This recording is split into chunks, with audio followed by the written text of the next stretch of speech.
You know what? I should say this. We're recording this on July 6th. I'm releasing this episode probably on July 15th. So anything we say might be wrong in the next week or so. Isn't that around the time that the RNC happens? Great question, is it? When does the RNC happen? What if we just said all wrong things? Oh yeah, it's gonna be starting the day that this drops. Will be the first day of the Republican National Convention. Okay, get your predictions in. Oh man, do we think Ted Cruz will make another appearance? Ted Cruz showing his face in public? I don't know. That would be bold. Making another appearance and doing one of those like vote your conscience things, but this time to roaring applause. Oh man. I fucking hate that dude. Okay, by the time the RNC starts, does Joe Biden drop out? I'm going to say no. Yeah, I'm also saying no. No, he's not going to do it. As funny as it would be. I hope to God we're all wrong, but what's the? I guess I'm kind of convinced by the lib argument that like it doesn't really do anything if he drops out, like, and it's probably worse. Like the amount of I think it's lose-lose, right? You stay in with this guy who lives in a crypt, or he drops out and you replace him with anyone, and people lose their minds that the Dems are indecisive. They Dems in disarray. Yeah, Dems in disarray, classic. Well, the thing is, the Dems are already in disarray.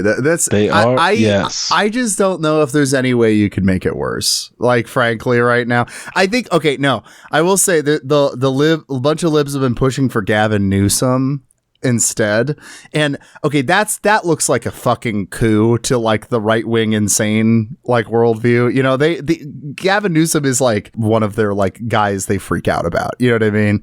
Now they freak out about Kamala, but subject of their fever dream. Yes, they hate him on a Freudian level. Yeah, and I don't like him either. So then it's like lose. Yeah. Kamala has, I think, the most straightforward case. I don't think right wingers obviously are never going to like her, and I mean the far left, I don't love her, but like she's the vice, and so it just feels the most natural of like, okay, Biden steps aside and the vice is running now. Like that doesn't feel as like a weird establishment coup took place. You know what I mean? As I think the other problem is candidates would. I think the problem is that it's gone on so long now. No, they should have just had a fucking normal primary. That's how we would have never been in this fucking situation in the first place. I'm so sick of the centrist liberal thing of being like, well, there was a primary. Oh, fuck off. There was, yeah. They did, right.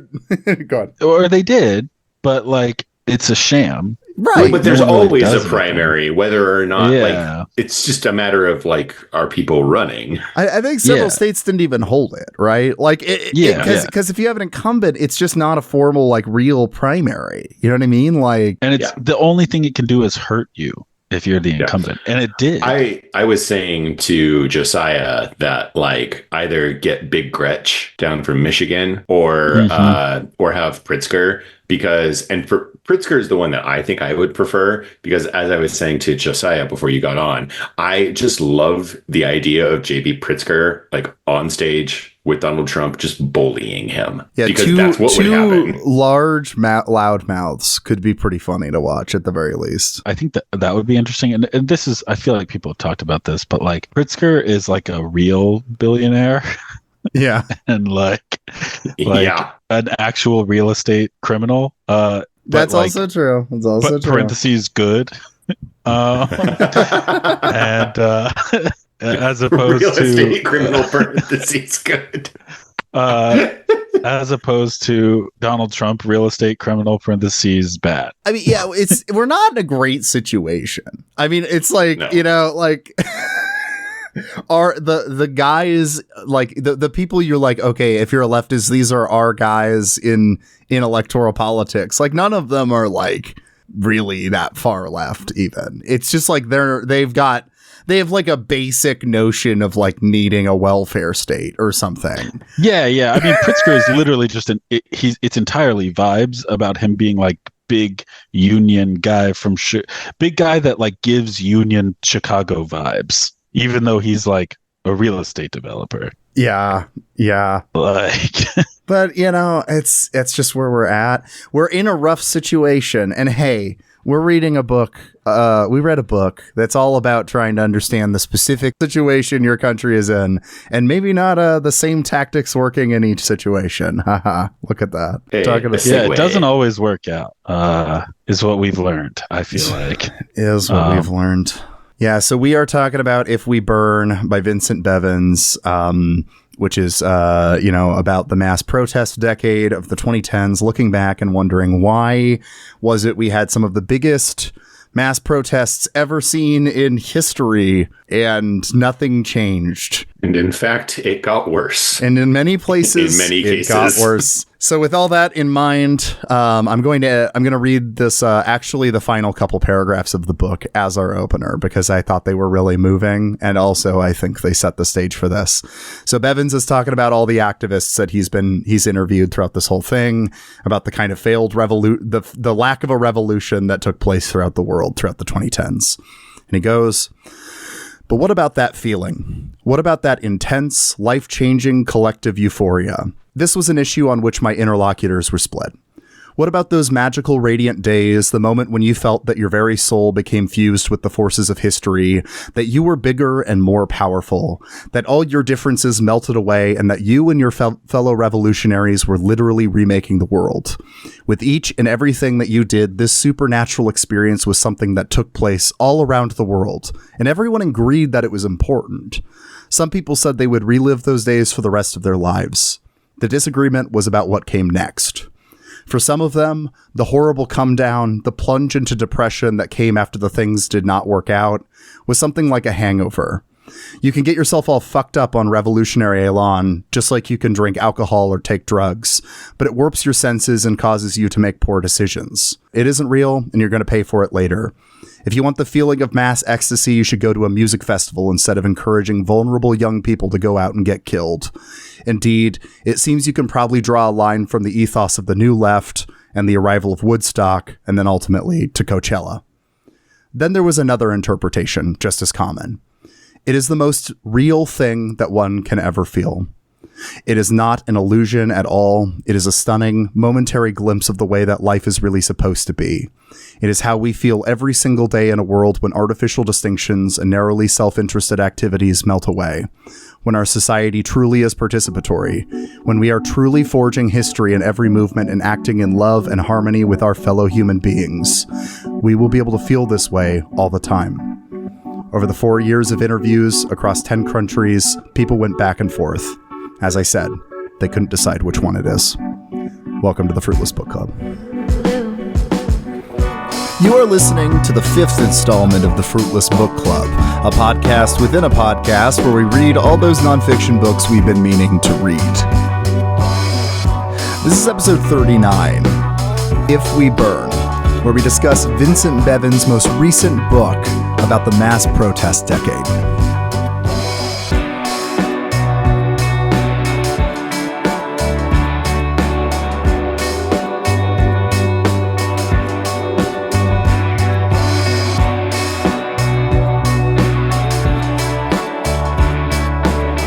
Welcome, everybody, to the Fruitless Book Club. It's me, I'm Josiah, you know me, and I'm joined by my two co-hosts for the book club. I am joined by Chris Barker. Hello. That's Chris. And I'm joined by Jake the lawyer. Jake. What's up? Hello. And we're talking about... Budweiser commercial. And yes, as I've been saying, we are talking about If We Burn, the mass protest decade and the missing revolution, which is Vincent Bevins. If you're familiar with the Jakarta method, that would be one of his other big books. And if you're not familiar with it, you should be. You should read that. Yeah, it's a really great book. This, If We Burn, kind of feels like this is the more personal book out of the two. You know what I mean? Like, Jakarta Method is much more, it's history of the 70s, it's whatever. But this book goes into, we get snapshots of what Bevins personally was doing. And like a good chunk of this book is about Brazil, predominantly because he was living in Brazil for most of this book. Yeah, like him getting tear gassed. Yes. Yeah. So there's something really personal about the book. But yeah, I guess before we dive completely in, initial reactions to the book. What'd you guys think? Yeah, good writer. Mm-hmm. He does good sentences and very even-handed. I thought. I mean, I don't know the guy, but probably agree with him in general politically. Yeah, which endears him to me. Yeah, like even on like a tactical level, I think I probably am like more on his side. So anyway, yeah. My initial reaction was that this book vindicates my view of anarchism.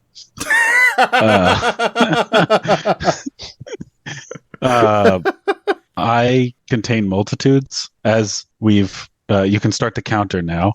As we've discussed in our prior podcasts, I am a simp for David Graeber, but I'm not. Yeah, exactly. My anarchist sympathies don't run particularly deep, and I think that this book was an interesting analysis of certain of my hang-ups with anarchism, and I think that it's not like a condemnation. I'm not like calling, and also from my point of view, I'm not calling for like full-fledged ML we must be like Maoist third worldist type stuff, but the horizontalism displayed in certain of the protest movements we're going to talk about, leading to particular points of confusion in the movements, I think is something that is worth focusing on and not hand waving away. So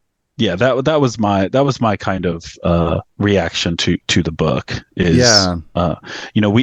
do feel like it feels like we're kind of stuck in a horizontalist movement. And maybe one could say that a little bit of vanguardism as a treat would be okay.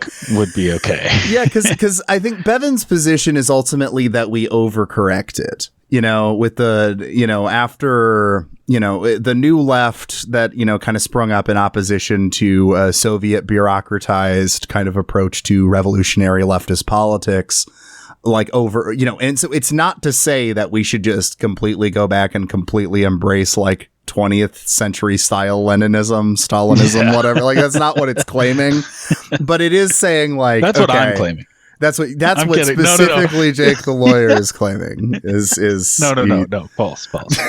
but it is saying like, okay, we've had a couple decades now, and then one decade this book is specifically looking at the 2010s, where we've done this type of disorganized form of revolution or protest or whatever, and in most cases things didn't work. It didn't accomplish its goal, and so it's worth stepping back. And so the book is critical of Graeber, one of our dudes for the book club. Tends to be friend of the pod. Friend of the pod. Yeah, we can say that. Yeah. Is that awesome? Is that allowed? I think so. He's not here to tell us now. That's right. No. Oh God. But rest in peace. He was rest in peace, the OG, and nothing bad to say about him. That was one of the meanest things I've ever said. I do think, I'm basically just repeating what Josiah just said, but there's a way in which this book is kind of saying like, hey, party power, like there is a point to that. Like it's all well and good to have like diffuse intentions or whatever, but it is actually good for there to be like a party that has a point and a purpose and a goal that it is driving towards, and that it can discipline its members towards that goal. Yep, absolutely. I mean, it's tangential to a thing that I always harp on about like state capacity in in governance. If your government, your state can't actually do stuff, then what's the fucking point of it? That's why the Nordic states work so well, because their government is actually good at their jobs. Everyone gets mad at the United States government And it's like, at some point, you can't really fault them for screwing up because they've been bled out for decades. Yeah. I mean, and not just on the federal level, at the state level, at the county level, at the municipal level, every single one of those has just been starved of funding. And people are like, oh, we're taxed so high. No, we're not. Shut up. Yeah. I'll show you taxes. Please let me. No, we're not. That being said, this book kind of takes for granted that people are pretty familiar with the U.S. and Europe during this time, and so it does not focus on that as much. It'll come back and talk about the U.S., but it's really focused on where it happens elsewhere, and part of that is because the stakes are higher elsewhere, and this is a theme in it as well. Is Occupy could be a bunch of hippies in the park because the state wasn't going to shoot them all, But like that wasn't true. They weren't in 2008. They will now. Well, now that might be different. But like, you know, it was just different circumstances, and so there were tactics that were picked up, you know, that were used by student organizers in the United States, where, you know, yes, you will deal with police violence, but you're not gonna have like the same level as what happens elsewhere, somewhere that has like a military dictatorship, for instance, you know, like things will go differently. Or where the police are literally the military, like in Brazil. Yes. So let's start off with some background. This book was kind of a pain in the ass to get notes sorted out nicely for because it is really well written. And also because of that, it is not very easy for a podcast format, because a big thing of the book is it is hopping from location to location to location. So because of that, I'm going to do my best to go from, we're going to focus on just one location and then the next location and try to do that because, you know, and then I split it up a little bit. James Bond movie. Yeah, because we just can't keep hopping for like the way he does. It would be too confusing. Oh, I was going to say to cop from the great podcast Kill James Bond. Oh yeah, Mr. Bond, it's time to go to next location. I will say it does work when you're reading it. Sometimes it's a little hard to follow, but it does work when you're reading it in the sense of giving the impression that like these things are happening contemporaneously. Yes. Right. And so like that's the reason, like, okay, we're leaving Brazil, we're going to Chile. We're leaving Chile, we're going to Tunisia. We're leaving Tunisia, we're going to Syria. We're leaving here, we're going, you know, we're moving around. Brazil and Turkey, in part because he's trying to capture, I mean, this is the decade of the internet actually playing a massive role in politics. And so because of that, like, it does kind of matter day by day how things go, you know, like, and, you know, Brazil and Turkey are like, for instance, one of the big links that's really strange. That wouldn't be the case if it weren't for the internet. But they were like impacting each other's strategies, you know, because they were both doing, the free fare movement was happening at the same time that there was crowds in Gezi Park. God, I'm so old. I remember that. This was an interesting book to read too, but this was the first history book we've ever done where I could actively chart when I started paying attention to politics. Because, you know, the 2010s would be like my teens and my early 20s, you know? Yeah. So just like very nicely. Yeah. But I mean, I remember the start of the Arab Spring. It was pretty wild. Yeah, I was too young to be paying that much attention. College. Yeah. I was in high school. I remember Anne Boleyn came out with a song about the Arab Spring. It was very nice that this is going to drop in the middle of Christian rock summer. Yeah. Oh yeah. Actually, that's perfect. But they had a song. It was off their record "Vital" that was about the Arab Spring, and that song was my ringtone for a while. Now, I just have a question because I don't know. I don't know this song. Is it any good? Let me tell you something about Anne Boleyn after Cities. Okay, so it was bad. Got it. It was definitely one of the pieces of music of all time.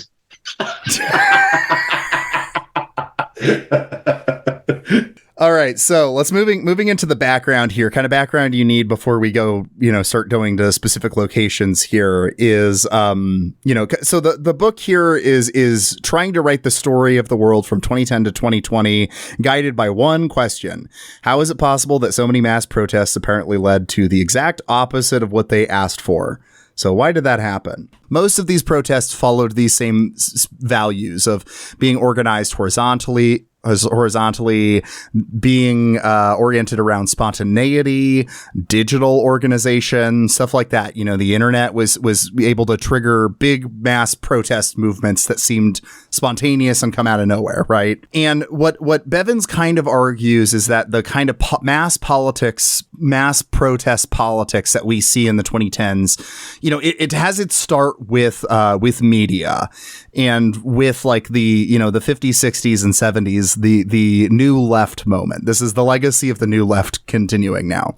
Prior to that, it's not that there weren't protests, of course, before then, but prior to that, what you had were repertoires of contention. So breaking that down, because this is important language for the whole book, contention just could mean protest, any sort of addressing power in some way, you know? So contention could be, a bunch of people storming the gates of some, of power in some way, but it could also just be chasing a tax collector out of town or doing insert thing. And every region develops their own repertoire of these strategies of contention. They're often, they're indigenous, they're locally developed, around, because there wasn't mass media, people just saw what worked in the village over or whatever. And so each region has their own kind of repertoire of contention. But this starts to change in, the 60s, especially looking at the US with the rise of the new left and Vietnam protests.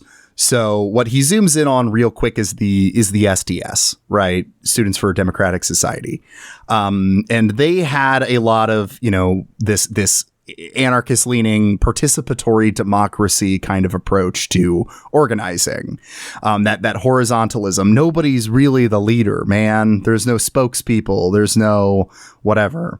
So, but because of that, when the media zoomed in on the SDS, and we're like, this is the face of the Vietnam War protests, you suddenly had an incoherent organization with no spokespeople that were now the vanguard of the anti-Vietnam protest. And they weren't ready for it. No, not at all. Because they weren't actually trying to be a vanguard. They were just trying to protest.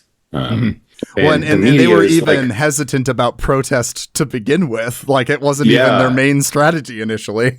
But, the media of the time is still stuck in this paradigm of, like, there are vanguards who are, they're viewing anything to the left of, the acceptable center as some sort of MLM, type thing where they've got concrete, organized power and party control and discipline and yada yada. And so they see SDS and are like, well, that's you guys, right? So who's in charge? And they're like, not ready.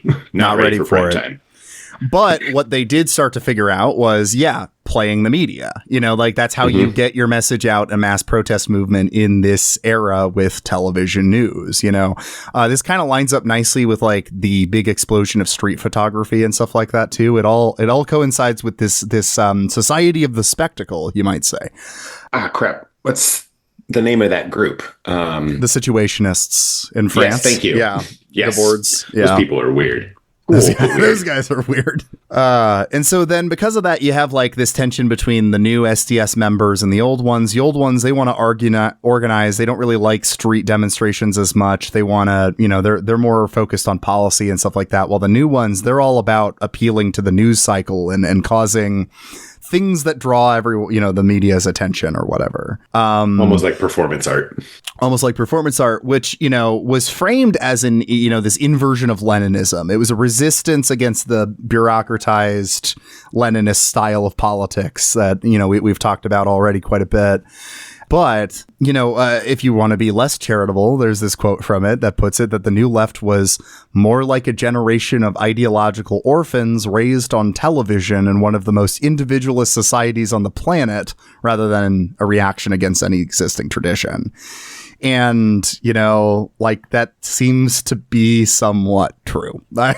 It actually is those dang phones. It's what would the 60s? Well, at that point, it's that dang TV. At that point, it's those dang TVs, those dang televisions. You know, and the thing was, it was built into this notion of like prefigurative politics. So like, if we organize our party, or activist group, we're prefiguring what the society we want eventually will look like. So we want a society without hierarchy and without order. So we're going to create a party that does not have hierarchy or order. And also kind of this assumption that like burn it all down will lead to the good thing afterwards, that like justice will naturally prevail if we just burn it all down. So that's the Paris protests in the 60s. That's the under the stones there's the beach. I think that was from France. Yeah. You know, pull up I can't the remember stones how of you this road. say it in French, but it's something. It's a nice phrase. Yeah, it's cool. And de Gaulle was a giant dick about it. Yeah, he was. I mean, yeah.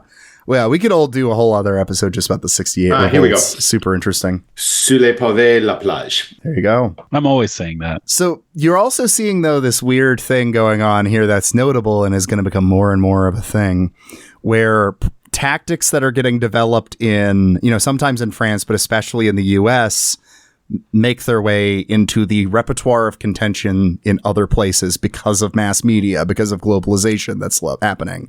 So, like, he points to an example of there being demonstrations in West Germany that did a wave of sit-ins, which was not a tactic that was used in Germany normally, but it was because MLK was using them. And, that was fine, but you're starting to see the beginning of a process that is going to get bad eventually, which is trying to take strategies that are developing in the imperial core and apply them in the periphery. And that's not always that going kind to of work. Homogenization isn't necessarily going to work in all circumstances. Exactly. Yeah. Or homogenization of tactics. Top of all that, you have, after this mass protest decade, you have kind of the aftermath of the 60s and kind of processing what happened with it. And, a lot of the Parisian 68ers, the student protesters, ended up, because they were students, in bourgeois positions and believed that the revolution hadn't been crushed, that the revolution had been successful, and it was the liberation of desire and of the individual.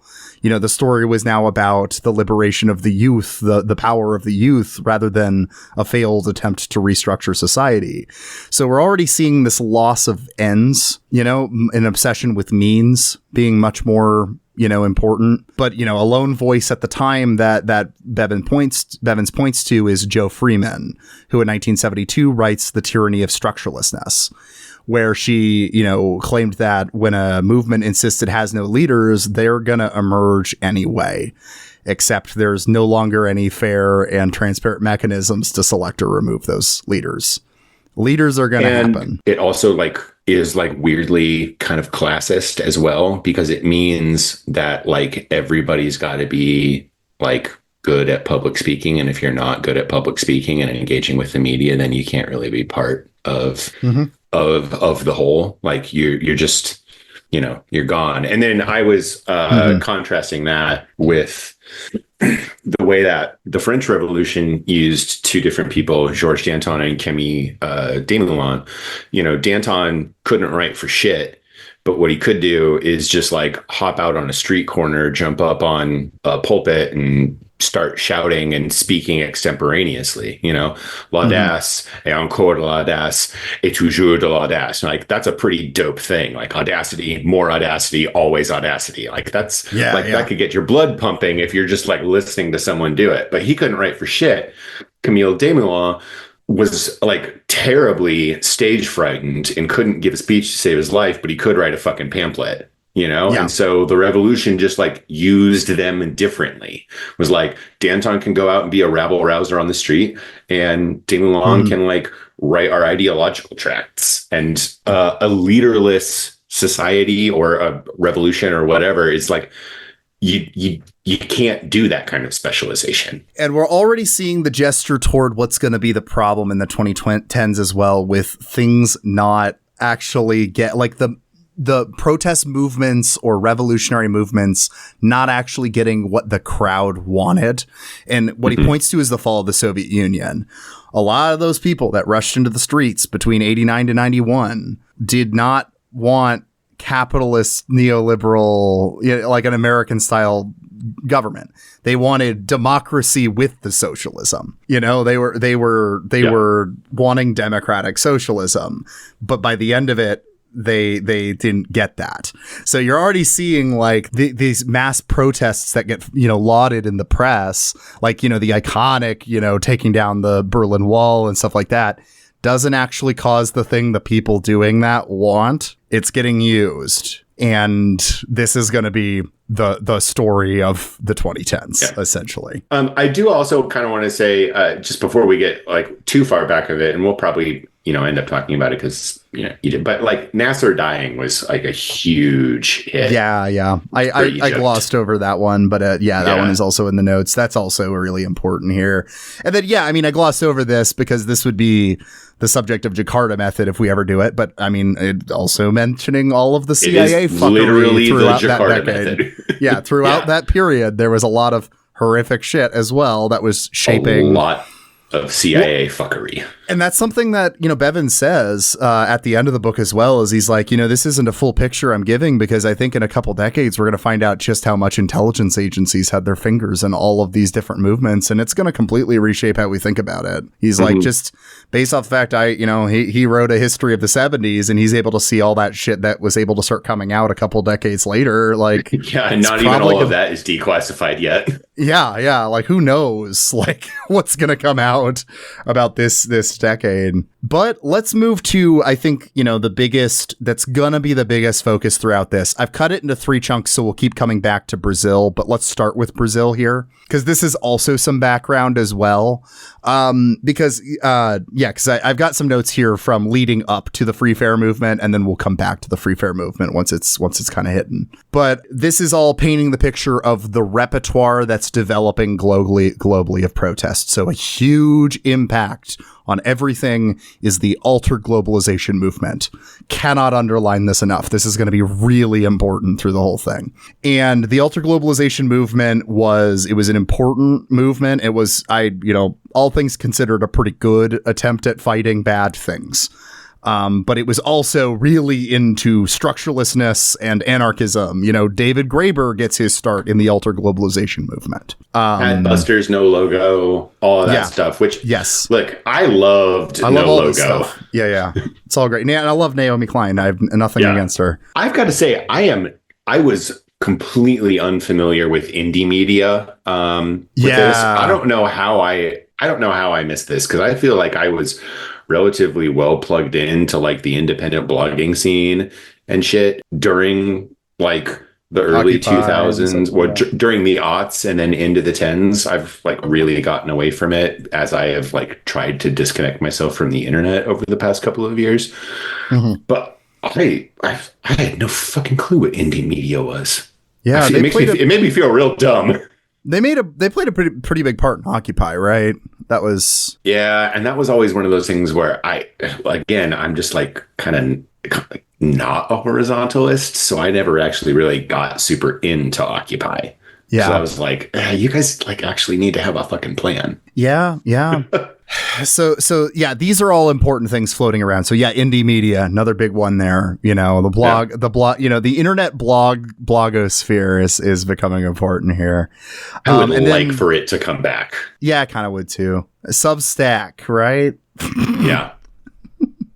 And then also punk music. Punk music is important to this as well, because a lot of these guys get into politics, especially in Brazil, starting out by just hanging out in the punk scene. That's kind of where it starts. And because of that, punk is kind of something I talk about on a lot of music episodes on this show. Is got a kind of a mixed bag, because it's got a lot of left-wing impulses, but it's also got a radical individualism and a radical don't fucking tell me what to do. And that could go either way, that could go a lot of directions. It's also got Susie and the Banshees wearing swastikas. Yeah.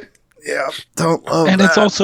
it's also got like the quote at the beginning. It's got that kind of euphoric energy of a music festival, like literally. And then once it's over, it's like, okay, where's all the energy going? It has to dissipate into something, or nothing happens. And I think it's a good example of that phenomenon of why not go to a concert instead of going out there and getting killed. Yeah. And, it all kind of paints this picture of, the means are the ends. We are prefiguring the society we want with our music festival, with our protest movement. It starts to blur between those two things with our revolution.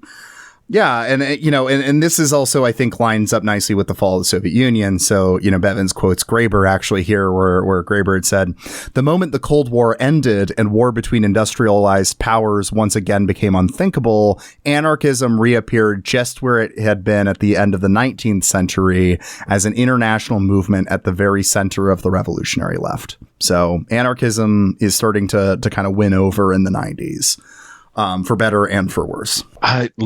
I hate to go against my king, but did it appear just where it had been? Maybe it appeared there, but did it appear in the same respect? Was post-Cold War anarchism the same anarchism that was held by the revolutionaries at the end of the 19th century? Mm-hmm. That's my question. That's a good question. I mean, arguably no. And I think part of it is, spoilers, I guess, for the end, but something Bevins says, I think, pretty nicely is he's like, the problem is, Graeber is right that, these protest movements are really successful, but, they are not good at dealing with war. The thing is, if you win, someone declares war on you. Yeah. This happens, and I think also this sentiment of this time is decaying more and more because it's the idea of industrialized powers going to war became unthinkable. Doesn't feel unthinkable anymore right now. No, not at all. Not at all. Yep. And that's what's scary. but that's also kind of a refiguration, a recapitulation of the early 1900s. It didn't seem like any of this could happen, and then we got 2 fucking world wars. That's true. Yeah. Yeah. Well, I mean, and you can stick to your guns, literally. Like if you're the Rojava, you can buckle down and say, or the Chiapas, the Zapatistas in Chiapas, you can literally stick to your guns, stick with your anarchism, and just arm yourselves. But it's not like they're creating a flourishing society. They're doing their best. They're doing a good job. Obviously, I don't have the cojones to go out there and violently defend my anarchist beliefs, but that is right. Immediately, war was declared on them, and now that's the way they have to live their life. Mm-hmm. So, well, let's introduce some names here real quick as well. So early on, one of the characters, and this is a thing with Bevins that I almost feel like this book warrants a reread. I'm not about to do it at some point, but I think it helps with it because he introduces a lot of characters early on that if you're not familiar with, say, Brazilian politics or Chilean politics, you'll be like, who the fuck is this? And then by the end of the book, you'll be like, oh, they are super important, but it introduces them where they start. So while we're in the 90s here and stuff like that, or in the 2000s, we'll throw in here Fernando Haddad, who is, an activist on the anti-Stalinist left. He's not quite a libertarian, but, he joined the Workers' Party, the PT, which is going to be important to the story in Brazil. One of his things that made him kind of unpopular, though, with in general a lot of the other activists at the time, was he was a defender of representational democracy. He did think representation was he wasn't a full horizontalist, right? Can't believe him. What a dumbass. What a cuck. And at this time, this would be the president would be in the 90s, late 90s here would be Fernando Henrique Cardoso, who is kind of a weird figure because he's like the guy where we get the I think the language when we talk about the periphery versus the core and stuff like that of empire. I believe that originates with his theoretical stuff. He was one of the big neo-colonial kind of thinkers about this kind of post-colonial era, thinking about how colonial exploitation worked. Gets in power, becomes president, and just immediately like privatizes a bunch of shit. Awesome. So look, he did the Trotskyist to neocon pipeline. Yeah, there you go. Except it was Trotskyist to neoliberal pipeline. So Haddad, our activist who believes in representational democracy, he ends up working in Sao Paulo for Mayor Marta Suplicy. I might be mispronouncing that. And Haddad's whole thing was, he looks like a Gen X hipster, you know what I mean? And that was like edgy, it's 2000, so the late 90s, 2000s, and that a lot of these guys, you'll see that there's this like the emo aesthetics and shit like that was like coming up is like, that's what makes people super, edgy or popular with the youngins. Good God, the hair. Mm-hmm. In 2003, of course, our boy Lula entered office as president. And so Haddad joined the federal administration, left the city. Now, around this time in the city of Salvador, the bus prices went up, and there was this was a little story that indie media was focusing on a ton. Student union kind of organized a protest. Eventually, it grew too big for them to have much control, and the lack of leadership and, like we've talked about, started to cause issues. They did get a bunch through the negotiations with that protest movement. They were able to get a bunch of stuff, but they didn't get the thing they organized for in the first place, which was, undoing this bus rate hike. And this caused a split in the left at the time, because there were some who were like, well, we should take these, take our win here. Like, we got a bunch of shit. And others were like, no, we don't stop fighting. And again, this is going to become a reoccurring thing. However, there was a short documentary made about that, which then was shown in Florianopolis, and a bunch of students watched it and said, hey, we should do something like that. And they began the Free Fare campaign and, did a direct action in 2004, and they got free fare in that city. So the alter globalization movement was really, energized at this moment. And we have the rise of this, the free fare movement, that was kind of formed after that success, founded by one of the founding members, Mayara, is how she goes throughout it. I think he usually just calls her by her first name.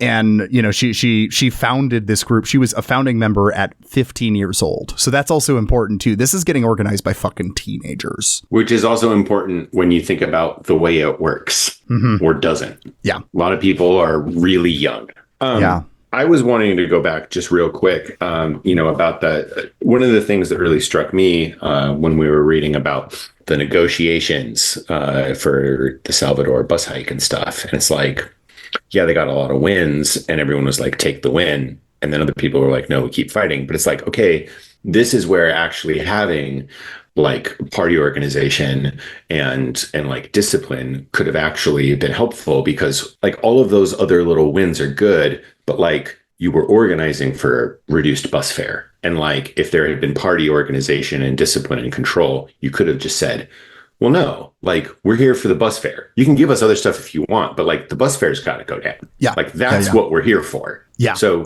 take the bus fare down. Yeah. All of this other stuff is nice. Thank you for it. But the bus fare comes down or we stay out. It's sort of reminiscent of the recent college campus protests where they were invited to negotiate with the school over divestment. Or the school like promised they would review their books and stuff like that. It's like, okay, but now you're leaving and they didn't actually divest. They just said they'd talk about it.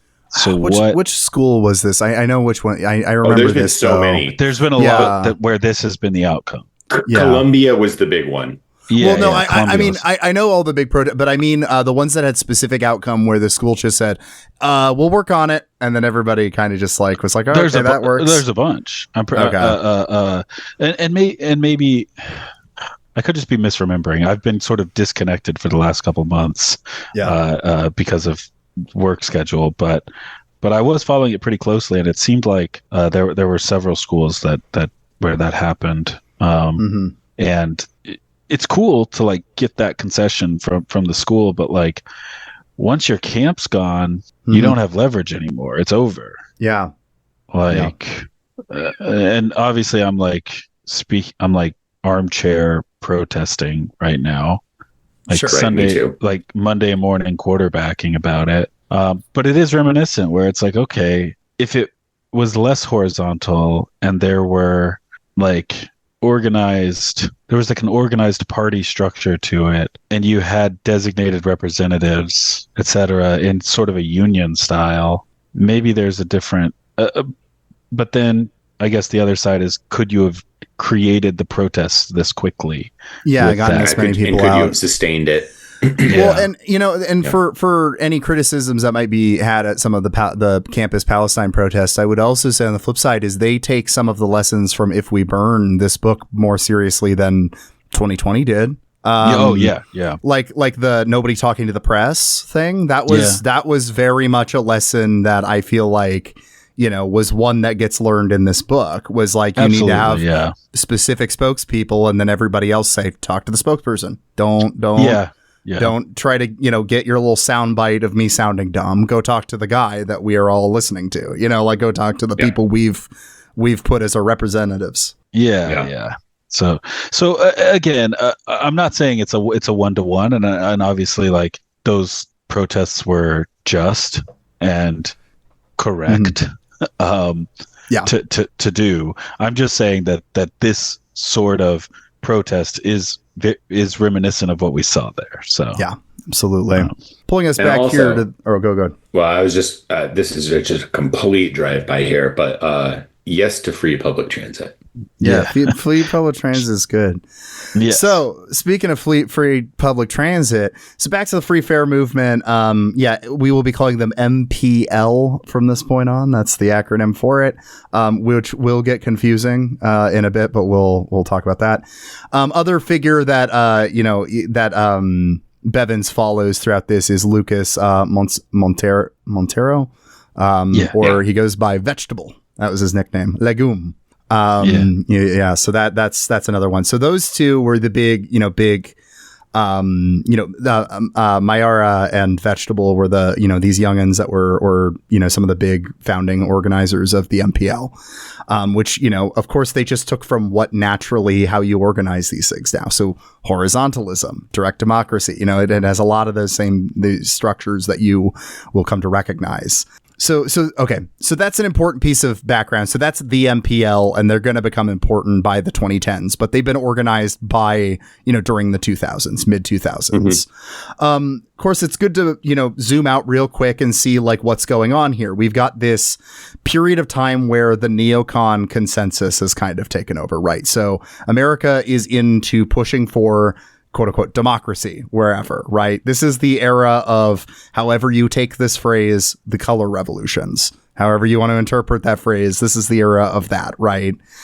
There's the war on terror. Yep. The war on terror and unconsciously assumed liberal teleology everywhere, which in the more right wing neocon manifestation was like, we use state power to, statecraft. We're going to create these democracies in places that maybe don't even want them. People learn nation building. Right. On the flip side, you have maybe the more liberal version of the, this liberal teleology. The more left wing version of it is that like things are naturally going toward progress. And if you give things a little push, that's what happens. We take progress for granted and look at why it isn't happening in certain places rather than why it is happening in the places it's happening. And so that's painting everything. This all on top of that ties in with the pink tide in South America as well, taking place at this time. Lula, among a lot of others, are these elected progressives that it seems like things are going in this progressive democratic direction everywhere. It also takes for granted that progress is good rather than just like, it's the whole, like, the arc of history bends towards justice type thing. The idea that like progress is of itself a good, when that is not necessarily true. Like, things changing and progressing have unanticipated consequences that can sometimes be good and sometimes be bad. You know, the Industrial Revolution is definitely progress, and also now our planet is cooking. Yeah. When MLK said that the moral arc of the universe bends towards justice, I think that he knew that that sort of teleology wasn't, that it wasn't automatic. Yeah, because I mean, it's specifically that, like, and he specifically criticized Christian. that. Well, yeah, it's specifically Christian, and also though, but like I think what you're about to say, Jake, it's also, it was critical of that liberal teleology because he didn't take it for complete granted. Because I think the quote is, it's not just that the arc of history goes for justice; it's that it's also long. And that was his point. He does believe it's going that direction, but like, from a huge big picture, we can lose and, take another fucking 50 years to get back to where we were. That can happen. Yeah. People leave the second, but it's long. Like, people leave that part off. They just assume progress as good. Yeah. And additionally, people don't always articulate their full moral philosophy and teleology and like metaphysics in a nice speech meant to galvanize the people that are following you. Absolutely. Couple things specific to Brazil to throw out here, and then we'll move away from Brazil for a bit. But I was mentioning the pink tide. I think that's important to zoom in on as part of this picture here, because it was like, oh, look at all these like progressive democratic socialist movements happening in South America. Like, it seems like it's that liberal teleology is happening. This arc toward justice, like we're talking about. Although the thing is, it's really more a consequence of the specifics of South America and not that, because part of the rise of the pink tide, at least in Bevins' perspective, is it makes sense because the left was being consistently repressed in South America. And so they never had really they hadn't been wielding much power. So they were able to be the morally superior critics of power for several decades, while the right was in power and they were massacring people. So, like, right. And then the second that there were actually free elections, it was like, oh yeah, get the people who have actual consciences. Get them in. And then, the conservatives were, kind of temporarily embarrassed for a while. They weren't going as hard at that time because things weren't looking great. They gave Latin America Pinochet, people hated them. Yeah. So, hey, wow, that kind of sounds like evangelicalism in the 2010s, doesn't it? Oh, that's crazy. And last piece I want to talk about before we move away from Brazil, though, is Dilma Rousseff. This is her rise to power here is really important. So she was elected president, I believe, in 2011, something like that. Yeah, 2011 to 2016. Yeah, and so Dilma is kind of interesting because she was a former guerrilla Marxist, a militant. And then she got arrested by the military dictatorship in Brazil. She was tortured and, had a horrific experience with that. And I'm really trying to emphasize that detail right now because that's going to also become relevant later, that she was tortured. She got tortured real bad, folks. Okay. I also just want to point out that in the notes, it says, was arrested, tortured, and became an economist. And I just think the linking of those three things is not... Sorry, I was taking quick notes. Let me clarify. What happens when you get tortured, you become an economist. Just the worst three things that you could do to somebody. Torture them and make them become an economist. Oh my God. Yeah, so she became an economist and then ended up sitting on on the board of an oil company. So she was seen as kind of a sellout, but she still had the progressive leanings on stuff, and so she won. She won in 2011. Yeah. But there's also another wing of Petrobras is nationalized. So, it's a national. So you to a certain extent, it's it's an oil company, but also if you're Brazil, I got all this oil. Yeah. If people are going to buy it, I might as well use it to make people's lives better here. Right. Exactly. So it's not, is she a sellout? Is she not? I don't know. But she was, she was trying to do what she could. It's literally like the oil company thing is just reminding me of like when Norway sells its oil and funds an incredible welfare state, nobody bats an eye. But when Brazil does it, when Venezuela does it, when all these other oil-rich third world countries do it, everybody loses their mind. I also wanted to throw out in Brazil the and this is notable, Bumblebee Man. Not that he's going to become he doesn't really become an important character, but he represents a thing that's also happening in Brazilian politics, which is something I think we would empathize with now as Americans at this certain moment. It's fucked and it can't get any worse, huh? That kind of energy. So, his whole thing was being, this clown, like literal clown. And it was like, was wild. Yeah. Massive finger to the political establishment. How many people did we hear from in the run up to 2016 being like, whatever, it can't get any worse. Might as well just vote for Donald Trump and blow the whole thing up. Exactly. This is important for us. This is a current that's developing in politics at this time. This anti-politics kind of nihilism, the Vermin Supreme, like Bumblebee Man was if Vermin Supreme won an election like that. You know what I mean? Like there was that oh fuck it, everything's broken energy, and so we'll just blow the whole machine up. So that's where Brazil is at the beginning of this mass protest decade. And then on top of that, zooming out, there's kind of just broadly the whole internet phenomenon, which we've already gestured at, but it's worth talking about really briefly. Where it's notable that a lot of the early thinkers behind the internet were individualists and filled with a lot of this like post New Left sentiment.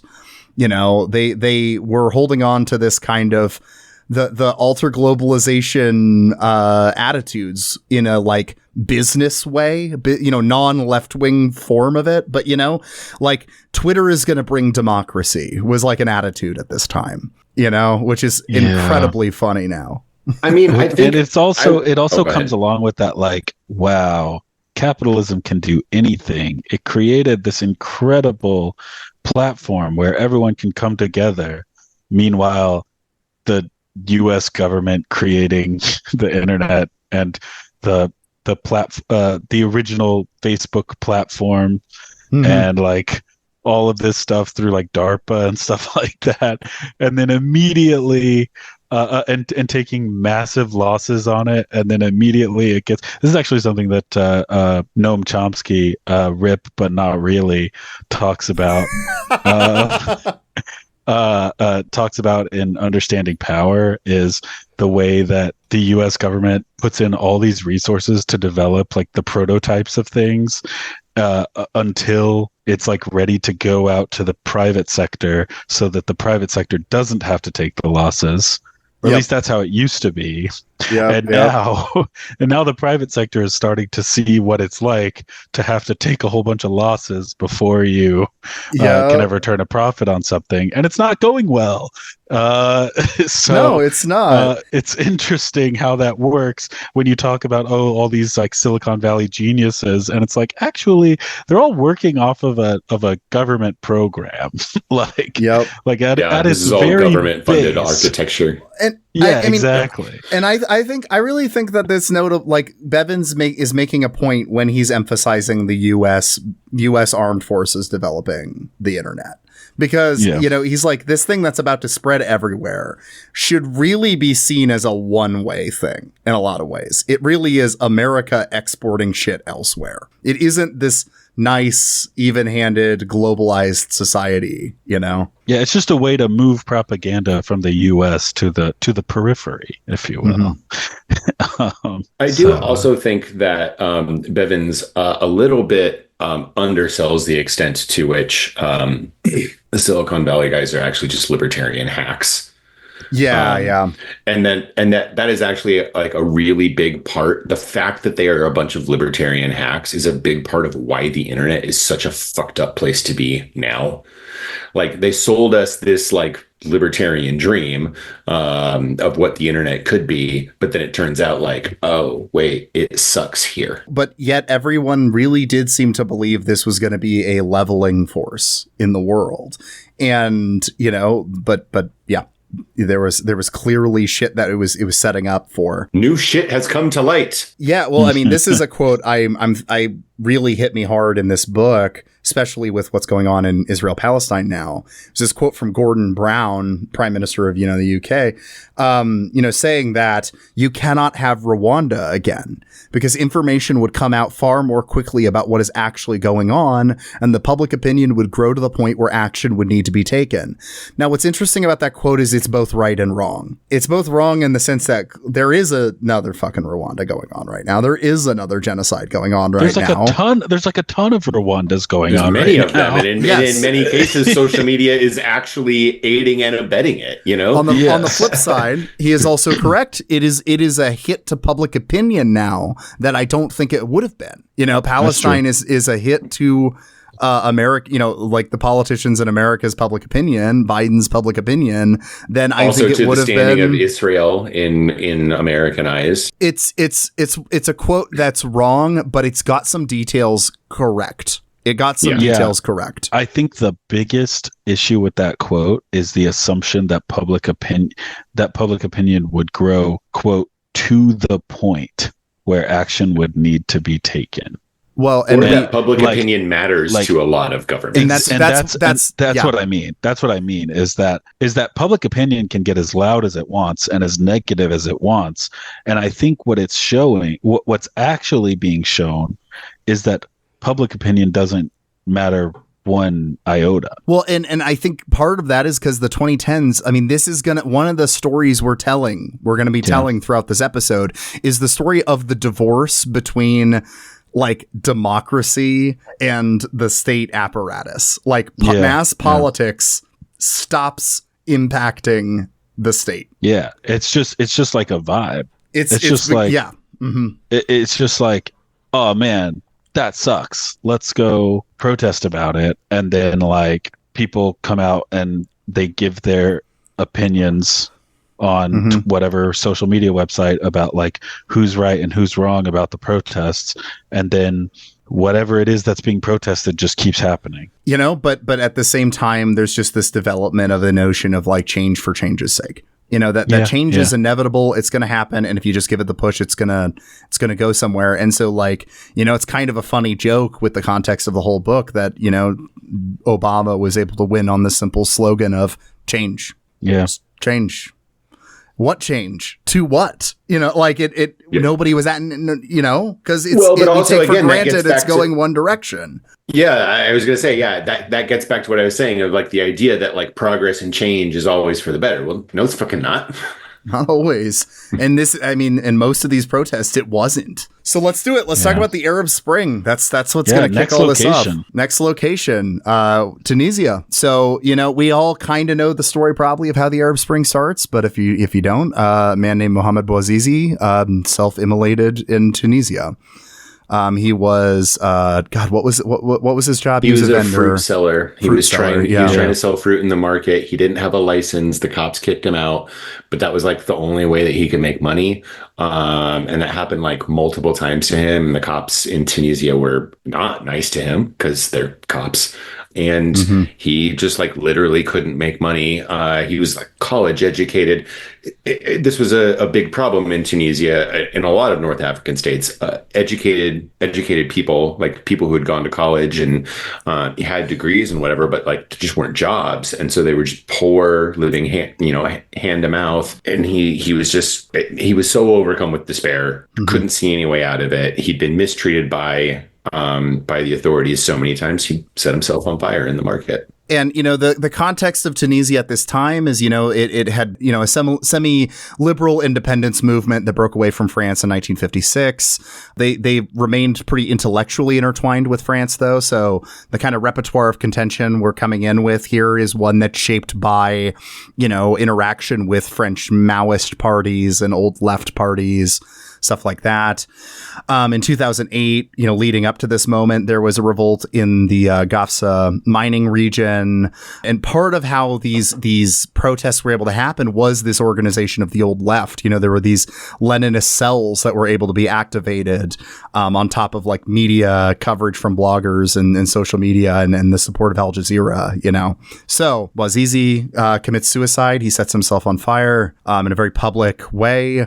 And at his funeral, it was thousands were going to the funeral. And, even the organized bourgeoisie was joining in on this revolt. Lawyers were coming out. Everybody was coming out in support of like this guy. And how did we allow this, this position to happen?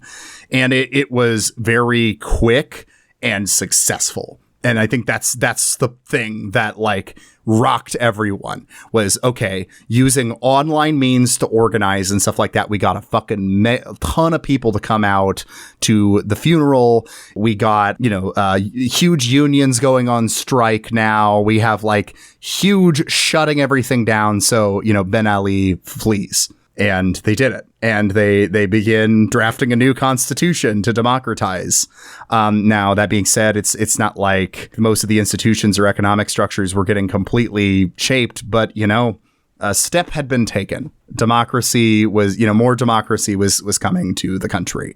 But new location, Mr. Bond, in Egypt, people are watching that. Watching all this take place in Tunisia, and one of our characters will throw in here, Massam El Halawawi. I'm mispronouncing that probably, but so a blogger though. He was apparently at a cafe in Egypt on the news. They are watching Ben Ali's collapse. He's fleeing the country, and a man next to him yells, "Mubarak is next." And we are in the Arab Spring, which was true. That was true. It was. So Egypt is what really, I think, kicks this off into a proper like global kind of moment, especially like Tunisia. And then right afterwards, you get Tahrir Square, which this is it, right? So a lot of the context here, a lot of the development of the Egyptian left and the repertoire of contention, a lot of it was related to Palestinian protests in support of Palestine. That really was where people like had cut their teeth on how to protest, how to resist, was protesting for treatment of Palestinians, protesting against the Iraq War in 2003. There was Kafaya, which means enough. This was the like leftist movement that was really, kicking off here in 2004. During George Bush's attempt to kind of democratize the Middle East, he was pressuring Egypt. And because of that, Mubarak, trying to get the Americans off his back, let the Muslim Brotherhood win a bunch of seats. In that little opening that was kind of happening, Kafaya was also able to, flower in this kind of little space, able to grow. Now, Kafaya was also non-hierarchically organized, and it was cross-ideological. There had been wildcat strikes in 2008. It didn't work, but it helped kind of develop this group and, organized around the April 6th youth movement. This is like, associated with this moment. So there was a lot of 2008, 2009 contentions were happening. Nothing was really coming of it. But then police killed Khalid Said, and images of his body went viral on Facebook. And both conservatives and leftists were pissed. Everyone was pissed. And so a Facebook page called We Are All Khalid Said called for a protest on January 25th of, I believe, 2011. And this happened to be also on top of Police Day, which is, a day that commemorates the Egyptian police dying fighting the British. So it's a, big day to do this. It's a big patriotic day. It's like doing a protest on the 4th of July or something, it's like Memorial Day. So tons of people came out. within a few days, even bigger crowds were coming out. People were coming from the mosques. People were, coming out and calling for the fall of Mubarak, fall of the regime. And it turned into a proper violent uprising. And, they ended up organizing in Tahrir Square, which would become this iconic thing of the idea of like the protest encampment. This is a big thing of the 2010s. You take a square, a plaza of some sort, and you declare this like this is the site of the revolution, or the protest or whatever. The Chaz in Seattle. Yeah. Which that one went well, right? Yeah. No notes. Just like, yeah, we should do that again. Things got it grew even more in Tahrir because Mubarak cut telecommunications in the hope that it would stop the spread. But what that just turned into was everybody going, "Hi, I wonder what's going on in Tahrir Square." And so everybody just kept coming out of curiosity, which just kept growing the numbers. Yeah, I do remember that. I vividly remember like reading about the internet being turned off in Egypt. That's like a very distinct memory for you. Yeah. This is such a wild time. It's so interesting to like we've said, how the book kind of tracks growing up and like becoming more politically aware for us. So yeah, it's also interesting the extent to which these regimes learned from each other over time. So like it starts in Tunisia, and I mean, all of these regimes are, more or less, they're on a scale of repression or whatever. Tunisia is probably the most chill of the places that this could have started in. But Ben Ali employed a relatively soft touch and then lost and ran away. And Mubarak tried to go a little bit harder, and he lasted a little bit longer. And then he had to go away. And then Gaddafi tried harder again, learning the lesson of the other two, and went harder. And that was enough to make the NATO countries decide to intervene, bomb Libya and intervene. And so that's why he lost. And then there just wasn't enough appetite to go after Syria, really. And, Assad just learned the lesson of, oh, well, you just got to kill them. The second they show up, you just got to start shooting them. That's it. Just scare them back into their hidey holes. But, back to this, generalizable rule, though, if we were taking the perspective of the regime, right, you want to keep the regime going. Depends on how much control you have of the media. Because shooting them is not a good idea if you don't have control of media. Because then that's what gets people out in the streets, because they're like, you shot student protesters? People get mad. Yeah. But if you do have control over the media, then just go ahead. Yep. And then it's violent extremists stopped by our heroic boys in blue, Yeah. That blue line didn't waver. What country would print something like that? That's ridiculous. That'd be crazy. But Tahrir Square, of course, got all global cameras pointed there because there was a real, a script had been inherited for the last couple decades. This is the fall of Soviet Union again. This is the Berlin Wall again. You know what I mean? So everybody was the Arab Spring, which is one of those things that title doesn't actually really make any sense when the understand the region pretty well. There's no comparison between this and the Prague Spring. They're not functionally very similar at all, outside of just a lot of people ended up in the streets. But we were connecting it to this tradition. Now, on top of that, the media coverage is not paying attention to who is making up the group of people in the streets right now. It's, we have a script already. Liberalism is winning. The regimes are falling, whatever, as opposed to pausing and seeing that the biggest group that was coming out at this time was the Muslim Brotherhood. It wasn't a liberal movement. It wasn't, it was specifically an anti-Mubarak movement. And there's a lot of different reasons people might not like Mubarak, and they're not all, necessarily even good reasons. Which, look, if there's actual democratic elections and people choose the Muslim Brotherhood, then cool, fine. whatever, that's what you chose. But let's not pretend that the Muslim Brotherhood really functionally gives a shit about democracy. So by February 11th, things were kind of done here because the generals were refusing to fire on their own people. Hey, another of these unique to specific area moments, like we're talking about with, if you're taking the regime's perspective here, you also need to make sure the military's on your side. And that's what went wrong for Mubarak. Yeah. Yeah, that is absolutely number one. You can order them to shoot people all you want, but if they won't do it, then it doesn't fucking matter. Yeah. Yeah. It would be terrifying if in country, let's call it the United States, that there was an ongoing movement to build right-wing sentiment in military spaces. That'd be crazy. And so Tunisia was a much more like clear-cut success. At least they got something. But the difference with Egypt is that after Mubarak was done, the military was what was taking power. The Supreme Council of Armed Forces, the SCAF. On top of this, they were struggling as they were trying to figure out what to do next with who do we even negotiate with? Because again, you have this square of people, mass protest movement with no leaders. And so they didn't know quite how to appeal to the movement. And, on the flip side, they are also the ones with the guns, and they can do what they want. So this is where the story tends to end for most people. And this is why Bevins' book is really good here. Let's keep following what happened in Egypt real quick. So 2012 elections happen. They get some democratic elections here, and it is between Mohamed Morsi of the Muslim Brotherhood. You had Ahmed Safik, who would have kind of just carried on Mubarak's style of governance. You had a social democrat. You had, some other vaguely progressive figures. At the end of the day, though, it came down between Morsi and Safik. Now, the left was not wanting to legitimate the armed forces, so they were boycotting the vote for the first round. Now, the first round comes back and Morsi wins.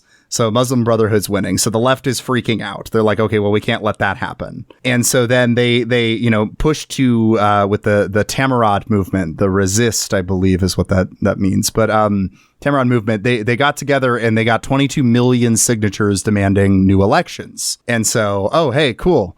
New elections. Tamarad's here, and then we got another round at this. So on June 30th of 2013, there was a massive protest organized by Tamarad. Millions took to the street. Now, one of the organizers, one of the activists that Bevins interviewed for this, said it was a really, really weird protest. It felt different than 2011 now. One of the differences is the cops were on their side. And the protesters were taking selfies with the cops, and it all felt more like a festival than a real protest. Well, yeah, because Tamarad had been funded by the Gulf countries. So on July 3rd, the defense minister seized power, and there was a coup. Morsi supporters had organized trying in Rabaa, a few miles to the east, trying to, get that democratic election again. But there was a news spread that the Muslim Brotherhood, the Morsi supporters, were planning violence, so the army stepped in and murdered 1,000 people. But at this point, the cameras had been turned away, and that's Egypt. So I just kind of want to go back. It's a little murky, the extent to which this was ever really truly going to be a free and fair election. Sure. However, the fact that Morsi did win the first round relatively clearly suggests that, look, the army was always going to be a problem. Yeah. Like they were always going to be a problem for whoever ended up like taking over. But the fact that Morsi won the count suggests that there was actually a relatively good faith attempt to organize an election wherein people could vote and their vote would be counted and acknowledged. And so that is why I think all of the calls to boycott were a huge strategic blunder from activists in Egypt. Like, no, actually, you need to vote, because what ended up happening is that the Muslim Brotherhood guy won, and there was no chance in hell the military that had spent the last 3 or 4 decades violently suppressing the Muslim Brotherhood was going to let somebody from the Muslim Brotherhood take over the country. That just was not going to happen. So like, this was actually your chance, guys. You needed to vote. Like, you needed to get there and vote and at least get your candidate into the 1 or 2, right? Yeah. Like, they needed to be in the top 2 so that then it could be a choice to the people of, all right, do you want the Muslim Brotherhood or do you want a secular state? Let's go. I mean, we can go up or down about this, but like, these are your choices. Huge tactical mistake. Yep. And now we have LCC in power still in Egypt, and the United States still enables him, which is great. Awesome. Yeah. You know, and this is also, though, another key part of what we just witnessed happen here in Egypt we're describing is, of course, this was the first regime to figure out that, if there's no leaders to this protest movement, we can frame them as on our side. Yeah. You know, we can make it look like we just, through democratic, cry from the people, they demanded a military regime. They didn't want the Muslim Brotherhood. So it's just our responsibility to take over. Yeah. Of course, this all ending in disaster did not stop the U.S. from modeling its own protest movement after the Tahrir model. Of course, flying over, we're not going to spend too much time on it, but Occupy Wall Street. Next up here. That's what happens during this time in 2011. The Tahrir Square, adbusters began calling for a Tahrir Square in the United States, and that became Occupy Wall Street. The encampment model, the mass protest model, autonomous zones, and you're already seeing a lot of the problems that would come out as time goes on with these movements, even in Occupy, because there's this little chunk that Bevins talks about John Lewis coming out to support the Occupy Wall Street movement. John Lewis being pretty big figure. It would have been really helpful to have him come and speak. Yeah, kind of a big deal. I don't know. But he didn't get to speak because 2 people voted against it. 2 people, because they had consensus organization. And Josiah, you have got to read the quote from the white person, because it is just the most hubristic thing I've ever read in my life. One of the white people who voted against it was a white grad student who said, "No particular human being is inherently more valuable than others. No leaders." I hope that person is a better person than that quote evinces now. I mean, they might have been learned. I guess grad student, they wouldn't be 18. They'd be like, but like I held views when I was 23 that I don't hold anymore. So I hope they're not that way anymore. But that was fucking stupid. It was really horrific. And even if you think that, I mean, it's not a bad thing to think. The audacity to say it in that context is bananas. Yeah. It's like, and additionally, it's like, you can kind of envision it, right? Somebody who like knows who John Lewis kind of became, like it in sort of like upholding liberal institutions and things like that on the back of this legacy of the civil rights movement and things like that. But like, think about it strategically for like 2 seconds. It looks really good. Yeah, exactly. It's like one of the most famous people in America. And you can draw a line between civil rights to Occupy now. That's exactly great. That's good for your movement. Exactly. It's good to have a Selma marcher on your side. Yeah, exactly. We'll put aside that he was a supporter of the Biden crime bill. Yeah. But it's perfect. Yeah, exactly. Nobody's perfect. Yeah, exactly. That's right. That's the thing is like, and also we should probably explain what consensus democracy is. Every single person needs to vote yes. Yes, exactly. No, it's not a terrible fucking way to do things on any sort of large scale. Yeah. Yeah. Anyway, I don't know, guys. Sometimes you just don't get your way. Like, it happens. But because Occupy happened in the Imperial core, this is the one thing Occupy Wall Street did accomplish, is getting its message out there globally.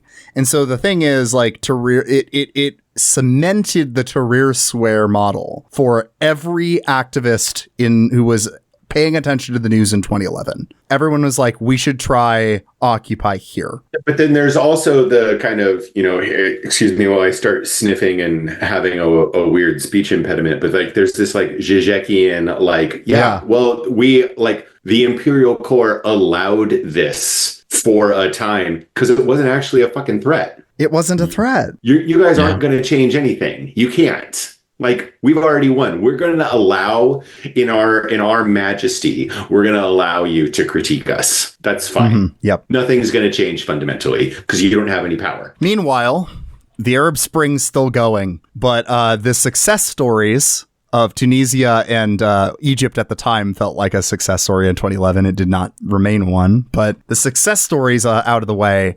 Now we talk about the two fucked up ones. So Libya, Gaddafi had been in power since 1969. He was, of course, rather authoritarian guy. I'm not going to go to bat for Gaddafi here, but, also gave benefits to the lower classes. So there was a complex relationship with him. Now, uprisings started in 2011. A lot of them were being done by, Islamist forces. And so NATO gets involved and they institute the no-fly zone, which means just bombing the shit out of them. It's code for that. And began a regime change operation based off of the responsibility to protect kind of approach. It's like, well, there's these crimes against humanity going on. We got to intervene. This is Rwanda. This is whatever. So they were using that to justify getting rid of a leader that they just so happen to not also like anyway. Someone that didn't benefit the Imperial Core in any way. A little convenient. Right? Little convenient, right? That always happens. It's always responsibility to protect. Like, it's never responsibility to protect about Israel Palestine. Like, Chris, you always talk about you're like the consistent responsibility to protect guy. Yeah, I mean, like it was invoked in such a chicken shit way in Libya. Like, it's like we never really liked this guy. Now this is our opportunity to kill him. Like, okay, sure, but think about how many times the libs come out and they're like, can you believe what Saudi Arabia is doing to women? And it's like, can you believe what they're doing to their citizens, to migrant workers, to all this stuff? Like, and then it's like, we love our ally. Yeah, we love Saudi Arabia, our ally. Oh, you don't have a responsibility to protect in Saudi Arabia. So Gaddafi was, of course, through this operation, the chaos unleashed on Libya, killed by rebels, sodomized with a knife. Video was out there that spread around, and so that's our first iconic image of this mass protest decade. That's dark. Because like a lot of these have become iconic and they're cool pictures. This is like the fucked up one, right? Yeah. Have either of you seen it? Because it's messed up, and I did see it. And I've seen screenshots of it, but I've never watched the video. I don't have the desire. I saw it was one of those things, South Park episode about it. And that was it was one of those things where Twitter was like a little bit more Wild West at the time, and you just kind of, oh shit. Yeah. There's this quote from Bevins I want to read here because I think this is really important for understanding this chunk of Libya here. For many other world leaders, especially but not only the autocrats, these shocking images offered a few lessons. First, if you have weapons of mass destruction, don't give them up. Second, foreign powers will use legitimate or apparently legitimate uprisings as an excuse to push their own agendas. And finally, whatever you do, don't let this kind of uprising win unless you want to end up like Gaddafi.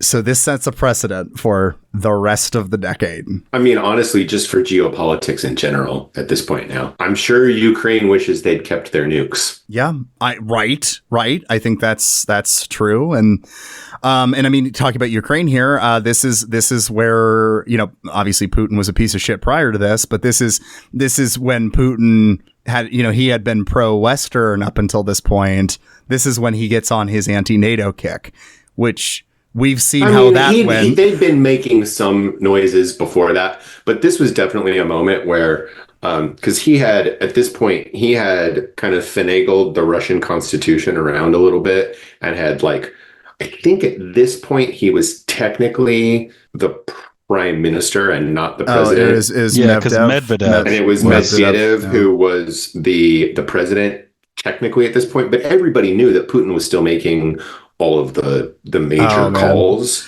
And he was in the middle of finagling the constitution so that he could come back as president again, because theoretically he wasn't allowed to do that anymore. Everybody knew. Russians knew. I mean, he was and remains very popular in Russia. But everybody knew that, this is a democracy in name only at this point. And I think that this uprising definitely just sort of cemented for Putin, okay, I absolutely can give no quarter to NATO. Yeah. Well, not even just to NATO. I can give no quarter to dissent.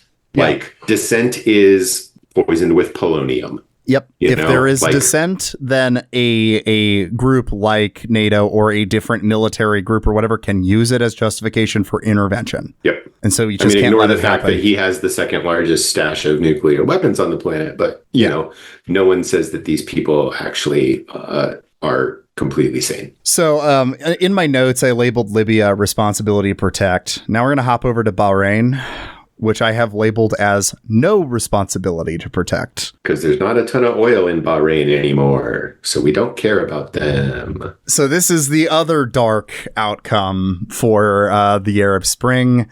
Bahrain was, without getting too complicated into it, it was an ally of Saudi Arabia. It was ruled by a Sunni minority. It's a monarchy. It hadn't even had its, any sort of liberal revolution, let alone, any sort of social democracy type stuff happening. Now, Marxists and Islamists had formed a coalition to oppose national security laws, I think in the 2000s. In 2001, a referendum to become a basic constitutional monarchy, 98% majority in that referendum. And yet at the last second, Sheikh Hamad changed the constitution and gave himself all the power, betraying everyone. So that's where we get to beginning of 2011, in the Arab Spring. In February 14th, 2011, inspired by Tahrir Square, the Marxists and Islamists, everyone rushed to Pearl Roundabout, which was the closest they had to Tahrir Square. You got to take a plaza, you got to take something like that. Ibrahim Sharif gave a speech, and it goes viral on YouTube. So it's like, oh my God, we got another one, Arab Spring, it's happening. Now this ends with just the Gulf monarchs send in the military and crush them. Everyone dies, and they pave the square over, or the roundabout. And no mas. No responsibility to protect here. No one intervened because the U.S. is, of course, friends with the Gulf monarchies, friends with the Saudis. So they just let everything go on. The Saudis don't want this happening on their doorstep. They don't want their people to think that they could try to pull something like this off. Yeah, and the chapter on Bahrain ends with just Sharif being tortured, and while being interviewed, he was just getting tortured, asked, "Did you say this?" about the quotes that were in the video, and he just kept going, "Yes, I've said this. It's in the video. You have the video of me saying it," and they just kept torturing him. So this is what happens when you don't have the U.S. on your side and you do a Libya. So either way, though, both of these are disasters. Bahrain is nothing changes. The protest movement gets crushed. Libya, it's complete chaos gets unleashed, and we're still dealing with that today. Libya becomes a slave market again. So the Arab Spring ends in tragedy, and yet I think most people think of that moment in positive feelings because the media stopped paying attention when the fallout happened. So we leave this 2011 moment with, wow, all this democracy flowed everywhere across the world, and it didn't win and really anywhere aside from Tunisia. We're going to do quick swing by a couple countries and then go back into Latin America, but just quick things to talk about, that don't have enough for a full section, but just things of the Arab Spring that got even darker than the shit we were talking about, of course, is just Syria and Yemen. as we talked about briefly, Assad figured out that you just kill them all, and that's what you do when there's a mass protest movement like that. And so, of course, Syria has been in a brutal civil war since, with Obama and the Saudis supporting the Free Syrian Army. And so there's a lot of money coming into this one, place that's turned into a disastrous war zone. And then the same thing goes in Yemen. The protest movements got Ali Abdullah Saleh to step down, or Saleh, but Saudis got someone, their puppet to take over, and there is protests boycotting the vote again, and now Yemen is also in a brutal civil war that is, related to this. So things shows no signs of stopping. Yeah, shows no signs of stopping. The Syrian thing, Jake, you brought them up earlier. The Kurds, the YPK, Rojava. I think that they're a really interesting case study. Now, obviously, the Turks are trying to exterminate them because they just hate the Kurds.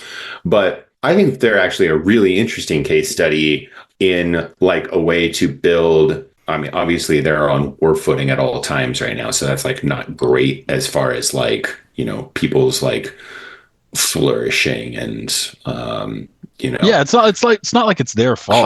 High quality of life, but like they do have like essentially a functioning state of their own, and they they did actually go ahead and take power, and have maintained it.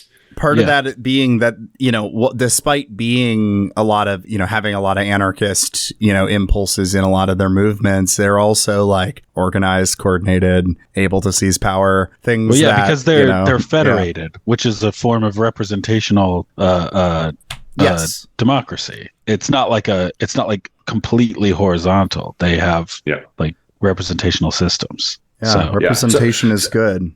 Hey, we could maybe learn from them a little bit. Hey. Speaking of representation being good, flying over to back to Latin America, we're flying over to Chile real quick, laying some groundwork for stuff later here. In 2006, there was the Penguin Revolution. Yeah, thank you. The Penguin Revolution in 2006, which was, called that because high school students in Chile were required to wear formal attire. So they were all in little suits. So they were getting called the little penguins. It's like pinguinos, isn't it? Pinguinos. Yeah, something like that. And they had the same horizontal kind of organization. And they were fighting for more funding for schools, reducing inequality in education. They had a bunch of street demonstrations when their proposals weren't met. But eventually, energy dissipated. Now in 2011, you started to have another student protest movement, actually, that didn't seem to quite accomplish much yet again. And it was in part because of the Pinochet Constitution. The Pinochet Constitution was still going. And so, President Piñera could just kind of ignore them. He changed the education minister a couple times and included ended up lowering interest rates on student loans. And there was that's just rearranging deck chairs on the Titanic. Right. And this is more the introduction of a ton of different figures that kind of come out of this movement. So Giorgio Jackson, a really important name, Gabriel Boric. Boric's going to be really important here in a bit. Anyway, a number of these figures rose, and all four of them went into institutional electoral politics, which the movement felt that they had been betrayed by these people because of this. Gabriel Boric being one of them. So, come the end of the 2011 little student protest movement, there was a feeling that they'd actually lost. The thing is, as we go on, Chile is going to be the success story, one of the success stories to come out of this. But at the time, it felt like, our leaders have betrayed us, and they went and they got elected into politics. Moving over back to Brazil, it's 2013, and we get our big moment for Brazil, the Free Fair movement. So, as we talked about, the Free Fair movement was getting organized.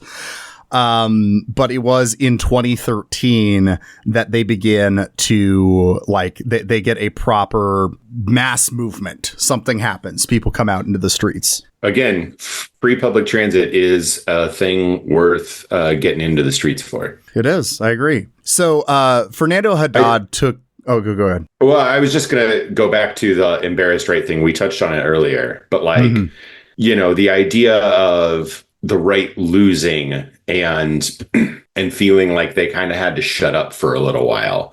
And again, just the ways that also kind of mirrors the United States, obviously the right wing never stopped working, never stopped doing its machinations. That's how we got Bolsonaro in Brazil. That's how we got spoilers. That's how we got a 6-3 Supreme Court in the United States. They never stopped working, but they also did stop saying the quiet part out loud for a little while. Mm-hmm. Yeah, I mean, in Brazil, they stopped for 3 years. So, and then they were like, actually, let's try that again. And it worked. Yeah, because Brazil... Just go be super fash. Culture war politics is huge in Brazil in the way it is in the U.S. as well. That's like a theme throughout this. And colorism is just as big a problem in Brazil as it is here. Racism, just in general, just as big a problem in Brazil as it is here. I mean... There were a lot of issues just floating around at this time. You have the deforestation of the Amazon taking place. This is a big rallying point even now. And, Dilma Rousseff is like trying to, improve relations with the U.S. Some people are mad about that. Some people aren't. And then, of course, there was this kind of toothless truth commission that pissed off conservatives, despite it not really doing too much, by just trying to acknowledge and figure out what crimes had been committed by the military dictatorship in the 80s and prior, Yeah, if you're going to do it, you need to fucking do it. Yeah, and it just didn't work. But it pissed off a bunch of people. Tell the conservatives to cry more.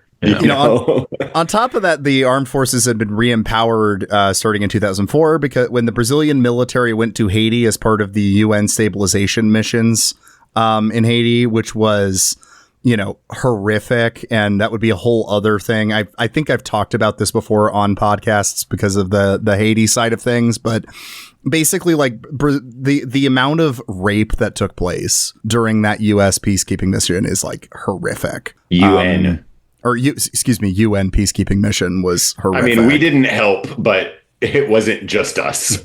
No. Actually, it was a lot of it was Brazil, actually, as we're seeing here, right? So that's kind of the culture war that's going on. Also, the evangelicals are a rising force at this time as well. Now, Fernando Haddad, who we've talked about, he takes office as mayor of Sao Paulo, I believe, in 2013, beginning of 2013. The left was pretty excited about him, but you have like culture war shit going on constantly. He was dealing with constant insane right-wing news cycles about like, him pushing for more biking and stuff like that. And then being like, well, and the bikes are red. So that's socialism. Yeah. You see that's like the most American fucking thing I've ever fucking heard. Oh, I mean, on top of that was calling Haddad ISIS on two wheels, which is awesome. That's so funny. The Taliban of the bicycle was another one. Yeah, they're literally they're presaging the freak out about 15-minute cities a decade in advance. Yeah, right? Yeah. They're like these bikes are gonna do communism. Which oh my God, that's the one that always gets me anytime I encounter. I've encountered a couple of these people in real life where they're like, they want a 15-minute city. And I was like, that doesn't sound bad to me. A grocery store awesome. Within a 15-minute walk of my house. Restaurants and bars and places of employment within 15 sounds awesome. Everything I want to do within 15 minutes of my house, I don't need to have a car. Great you don't understand. That's how they want to control you. They want to control you. Once you get into your 15-minute city, they're going to pull a lever and it's all going to turn into a FEMA camp. Now, that's what's going to happen. Honestly, great. Now, Haddad was not, he's not perfect. And he made a massive misstep here on top of all this, which was he decided to increase bus fare. Rookie mistake. Especially in Brazil, where it's like, okay, one of the things we've been able to produce a protest movement about has been bus fare and stuff like that, public transit issues. And now you're the big progressive guy. and you do that, no, it's not going to go well. Now, Dilma asked him to please delay it a little bit because she was worried about inflation. Now, because of that delay, though, that meant activists had time to prepare and get prepared for when it would happen. Well, and I think that's what Dilma was trying to do, was trying to allow. I think it was like some inter-party or inter-administration. Well, I guess it wouldn't be administration, but party politics. Dilma thinking, oh, that's a bad idea. Let's delay so that the activists can get together and stop it without me. But I'm going to give my reason of inflation to make it sound like I'm, a smart economist. This also was kind of a misstep. I don't know what the correct step was with Brazil. I will say, like, this whole thing turns into a shit show. Chris, what's the correct step? Tax people. Yeah. Tax the wealthy. Because Haddad was like, well, we need the raised fare because the city can't afford to run the buses at this rate. Rather than raising prices on the poorest people who can least afford to have something essential to them go up in cost, why don't you just tax the rich people who fly in helicopters everywhere they go in Sao Paulo? Because if you remember, that's one of the things that Bevins talks about, is that the wealthy aren't on the street in Sao Paulo. Yeah, they use helicopters. They use helicopters or private cars, right? I need them to use helicopters more. I need them to keep using helicopters. That is the helicopters want to kill you. Yeah, exactly. Like if they want to fly around in helicopters, more power to them. but like that's the solution. The solution is not raised bus fare. The solution is tax the rich. Now, obviously, that's going to be massively unpopular in the media, which is owned by the rich people. But that's the solution. That's the solution. Yeah, I think you're right. If you need to make up a budget deficit in the city coffers, just tax rich people. Done. Yeah. Solved.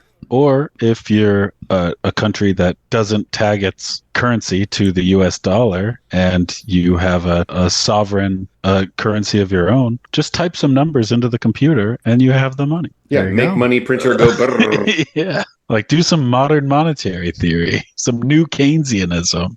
That's look, it's viable as long as the money's going to real resources. But anyway, but this is not what Haddad did. This is not what Dilma did. This is not how this worked. So because of that, MPL got a long time to organize, at least long compared to a lot of these protest movements. And on June 6th of 2013, they began blocking roads, lighting shit on fire, shutting down entire parts of the city. And their goal was to blame the cops for, and the economy for everything shutting down while maintaining kind of a level of chaos. That was kind of the game plan here. Now, the press latched on to blaming Haddad because they were already going after him for all these weird right-wing grievances. And the cops for not being Pinochet. Yeah, basically. Like the I know this is Brazil, but yeah, but the cops hated Haddad because he was telling them not to like beat the shit out of crack addicts, and so like a couple of days prior to the protests, there was like the Virada cultural the music festival that Haddad had set up, and the cops just intentionally the cops were just like, hey, it's the purge, go.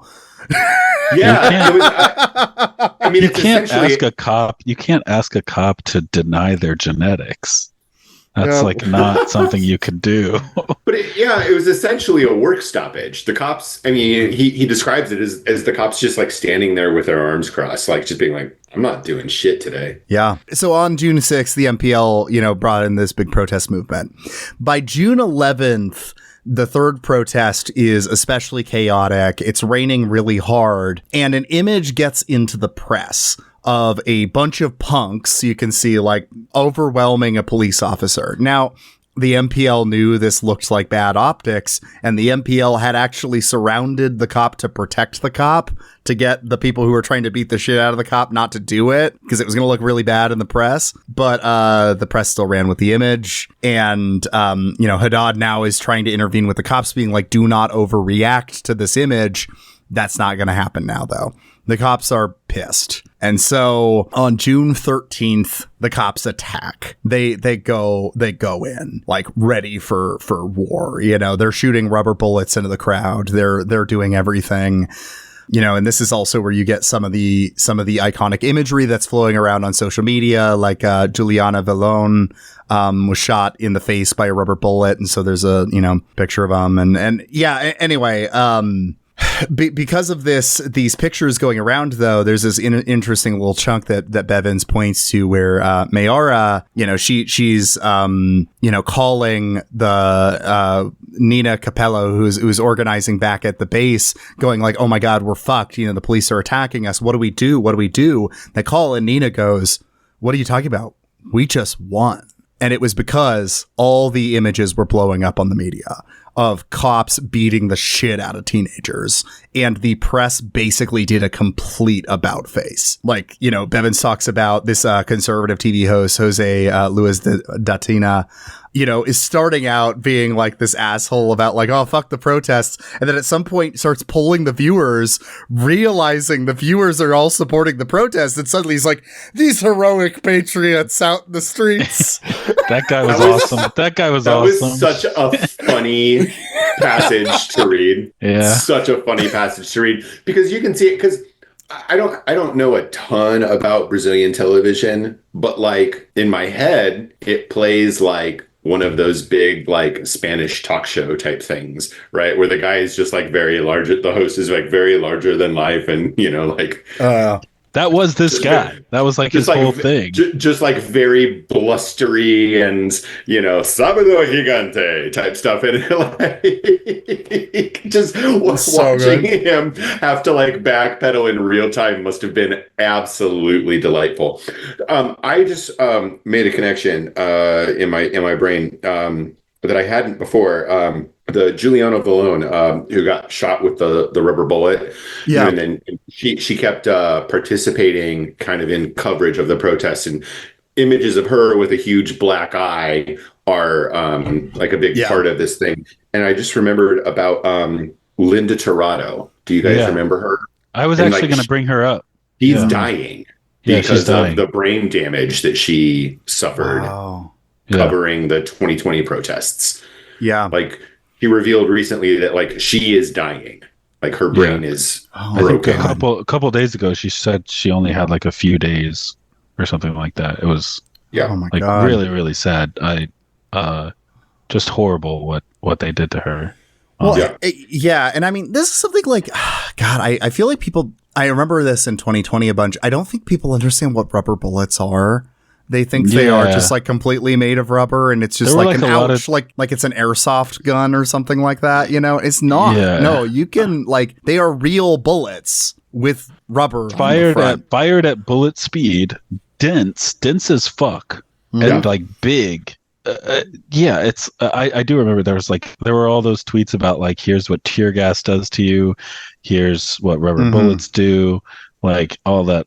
Here's how to like defend from that and things like that. Well, hey, this connects too, because this is one of the iconic phrases, images from the Brazil protests, as well as V for vinegar, because they started carrying vinegar around because that's one of those. It supposedly helps with tear gas.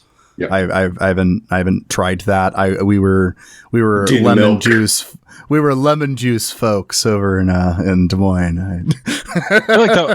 I feel like that would also just hurt. But that's, well, it's hard. I don't know the actual right. Yeah, it's less. It brings it back. It was like I had, when I would like have a face covering, I would cover it in like lemon juice because it would deactivate the tear gas. Anyway, but yeah, so then there was like this V for vinegar kind of thing playing off V for vendetta, which that's also important here because these pop culture references are starting to trickle into the protest movements. Yeah. And then also, this internationalism. So there was, Bevins had one of his first experiences of going viral online at this time that like freaked him out because he had tweeted that the protesters were chanting, "Love is over, Turkey is here." Because we'll get to Turkey in a second, shit was going off in Turkey. And so there was, while the MPL was happening in Brazil and the Gezi Park protests were happening in Turkey, there was a lot of looking at each other and being like, yeah, we're part of the same thing, despite it not being the same at all, actually. Yeah, but although I mean that solidarity is beautiful, not that it's not, but it would come with problems. Different context. Yeah. So yeah, press takes a complete about face. And the protest is just getting bigger and bigger. By like June 17th, it's massive. They take a cable bridge at one point, and essentially just the cops gave up. And once the cops gave up, though, what do we do now? You know what I mean? Because the thing had been clashing with the cops. And once that had happened, there was, okay, now we're just left with a bunch of people marching around in the streets. And, well, why did everyone come out anyway? Are we all on the same side? Program. Yeah. Yeah. Yeah. And there was like descriptions of people just walking around with like the Brazilian flag and being like, I love Brazil. And that's why I'm here. And then the MPL like core was like, no, wait. Actually, maybe bus fares.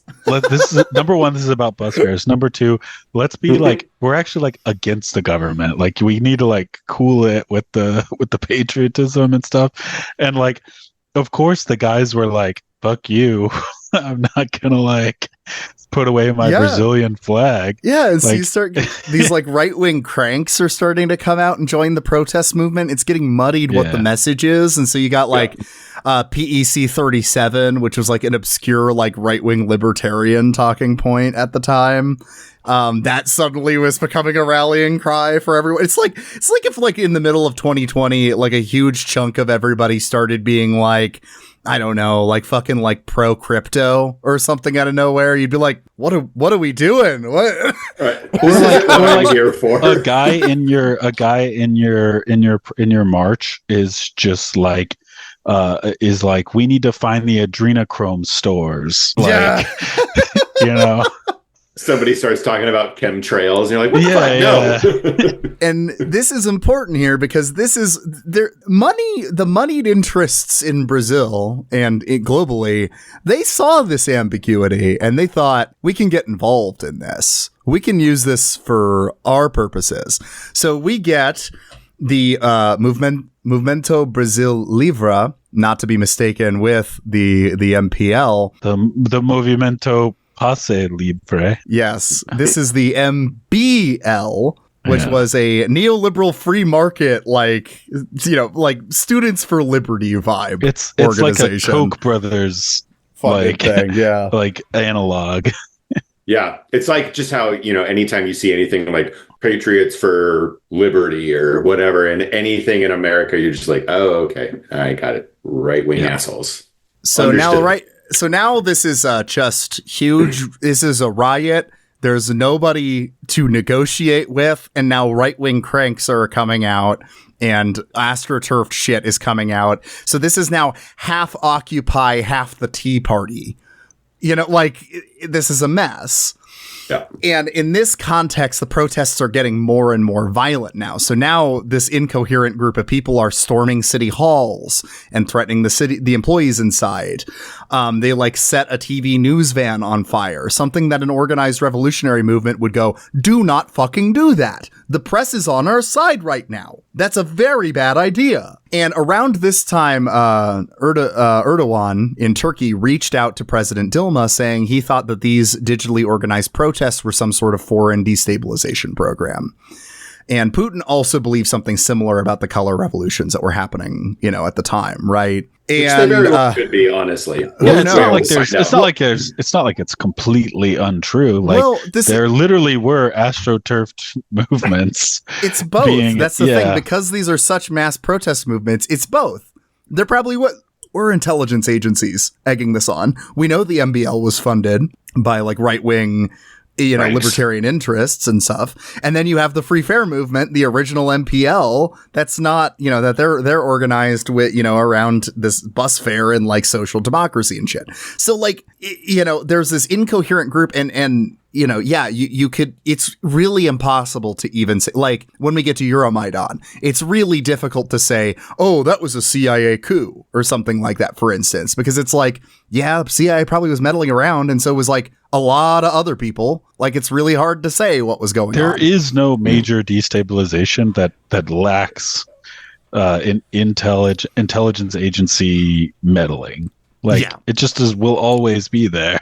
So Dilma on June 18th gives a speech supporting the protesters. She takes their side. June 19th, Haddad says he'll lower the bus fare, which was just perfect in time with the organization from the MPL. They had predicted their goal was to get the bus fare rise defeated on June 19th, and it happened exactly that day. So good job.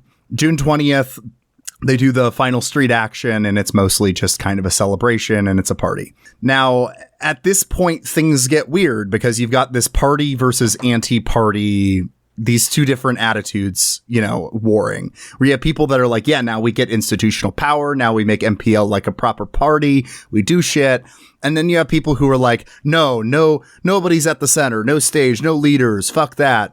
And those people were like, oh, we've lost, we lost. Because the revolution hasn't come, whatever. We haven't overthrown the government. On top of this, Anonymous gets involved, the hacktivist group, which, man, this book really soured me on them. Yeah. They release a list of 5 demands.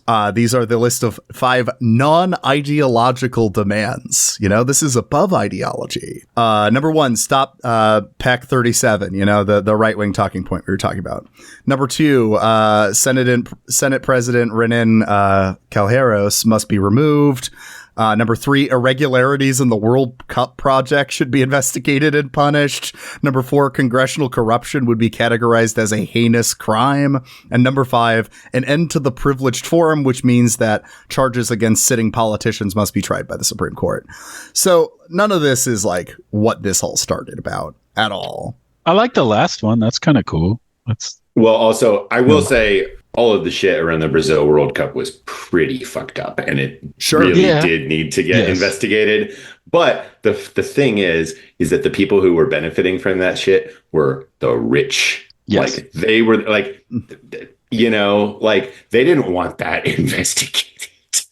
Find out how much money they made off of that thing. Mm-mm. Yeah, it's not necessarily that the PEC 37. I can't even remember what that was about, to be totally honest. It was some obscure, Like, I don't know about that. Grievance. I don't know about this Calheiros guy, but the World Cup, the congressional corruption, and the charges against sitting politicians being tried by the Supreme Court, that's not like those are bad things. Well, we'll get into the corruption part of this, because that ends up being a bad thing. It gets turned on its head. Yes. It's used for dubious means, but the real problem is none of this is what the original movement was about. The original movement was just, let me ride the bus for free.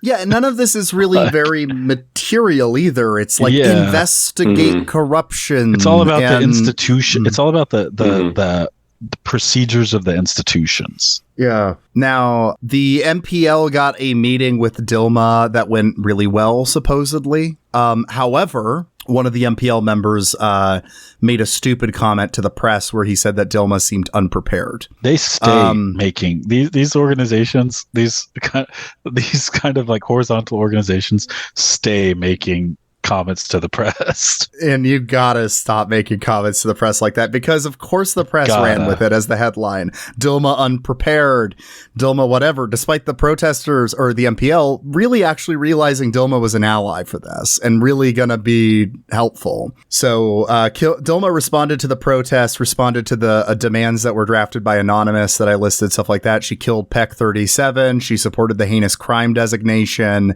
and they got a referendum to amend the Constitution. Now, it's also important that a lot of major players in Brazilian politics were also saying that they absolutely wouldn't support these reforms. And this Temer dude is an absolute fucking asshole. Yeah, Michel Temer. Michel Temer. Piece of shit. He's the vice president at this time. He fucking sucks. So he pushed it against it, and so Dilma eventually kind of started to backpedal on some of even these reforms. But there was a thing that came through in the flurry of congressional stuff that was pushed through in response to the protests, and I don't know how to pronounce, like, this is just a string of numbers. Lei 12.850/2013 was a law, modified the rules for investigating criminal organizations, and it introduced plea bargains, which didn't exist in the Brazilian legal system up until this point. This doesn't seem important now. This is going to become really important later in the story of Brazil. But it was like one of those backdoor things that no one really noticed. It's like, it's some legal thing. It's some American thing where instead of, just getting the, I can't remember how he described it. Like, cause they have a civil code system there. It's not like our common law system, but essentially instead of having an adversarial thing with you working with the prosecutor to like get a lower sentence in exchange for like pleading guilty, you would just get the sentence prescribed by the law. And there was a lot of leeway for judges to sort of, I think on the sentencing stuff, based on the facts of the case, there weren't like sentencing guidelines as far as I know. I'll have to look back at it. But anyway, it brought in a little bit more of an adversary, like the U.S. style adversarial prosecutor versus defendant type stuff. Yeah. So after this kind of flurry, after this kind of pass through and stuff like that, the MPL kind of found itself in a position similar to the SDS, did in the US during the Vietnam protests, where they eventually just kind of stepped out of activism. They kind of returned to just organizing small things. And, they didn't know how to deal with this massive expansion that had happened during this, this whole thing. Notable at this time is Bevins got a chance to talk to the guy from Anonymous who had drafted the 5 demands. And when asked where he got them, he just said, I just pulled it from shit people was saying on Facebook.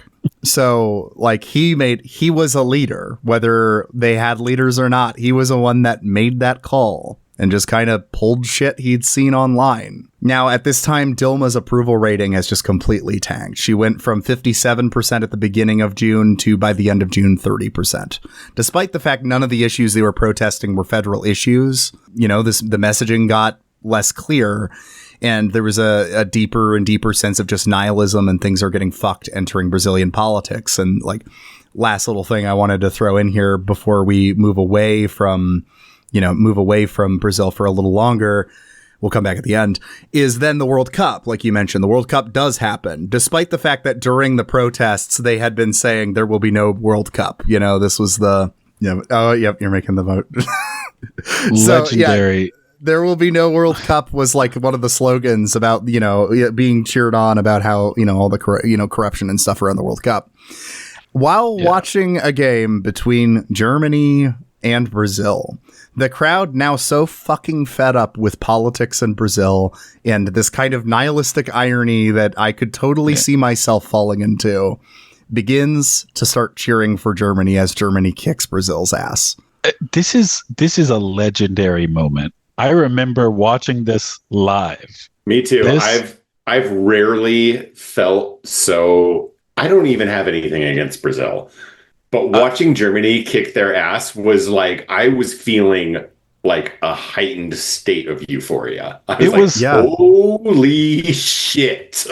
It was like watching, and you just knew that this German team was one for the history books. Like, because Brazil was not bad. Brazil was hyped up. They had a lot of very, very good players. And this Germany team took them apart like it was nothing. Thomas Muller was just like on top of the world. Like, he could not be stopped.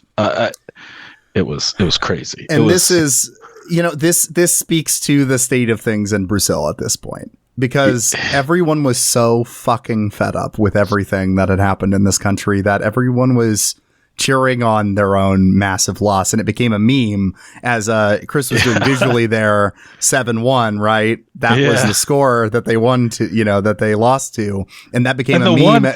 The one was like at the very end, right? It was a consolation goal. Yeah. And this becomes a meme of like, every time something bad happens in Brazil, everybody would be posting on Facebook or Twitter or whatever, just like, another 7-1, another 7-1. Yeah, it was awesome. Yeah. And sorry about the little sports corner where no, it's fine. It's related to the yeah. But it was one of the craziest fucking things I've ever seen. I was like, what the hell am I seeing? What am I watching? So of course, quickly we get the 2014 elections in October. Dilma wins, but she did take a pretty big hit to the right, and so because of that, she, trying to address criticism from the right, appoints a neoliberal finance minister, and there starts to be rumbling of the MBL, the right wing one, and Vem Pra Rua. Or Come to the Streets, another organization that got organized in 2014, another right-wing one. They're taking the language and the repertoire from the 2013 protests, but now they're starting to say, let's get rid of Dilma. So we'll come back in just a second. Although last thing I wanted to throw was Mayara, one of the one that was 15 when she organized the MPL, has this really depressing moment where one of her conservative relatives comes up to her and is like, I was just at one of your guys' protests. You'd never believe it, but I came out to a protest. And Mayara's like, what? No way. It was organized by the MBL. It was working. People were getting confused by who was what. And you also you put it in the notes, but like the idea that the election is stolen, like, oh wow, when's that playbook been run? Yep.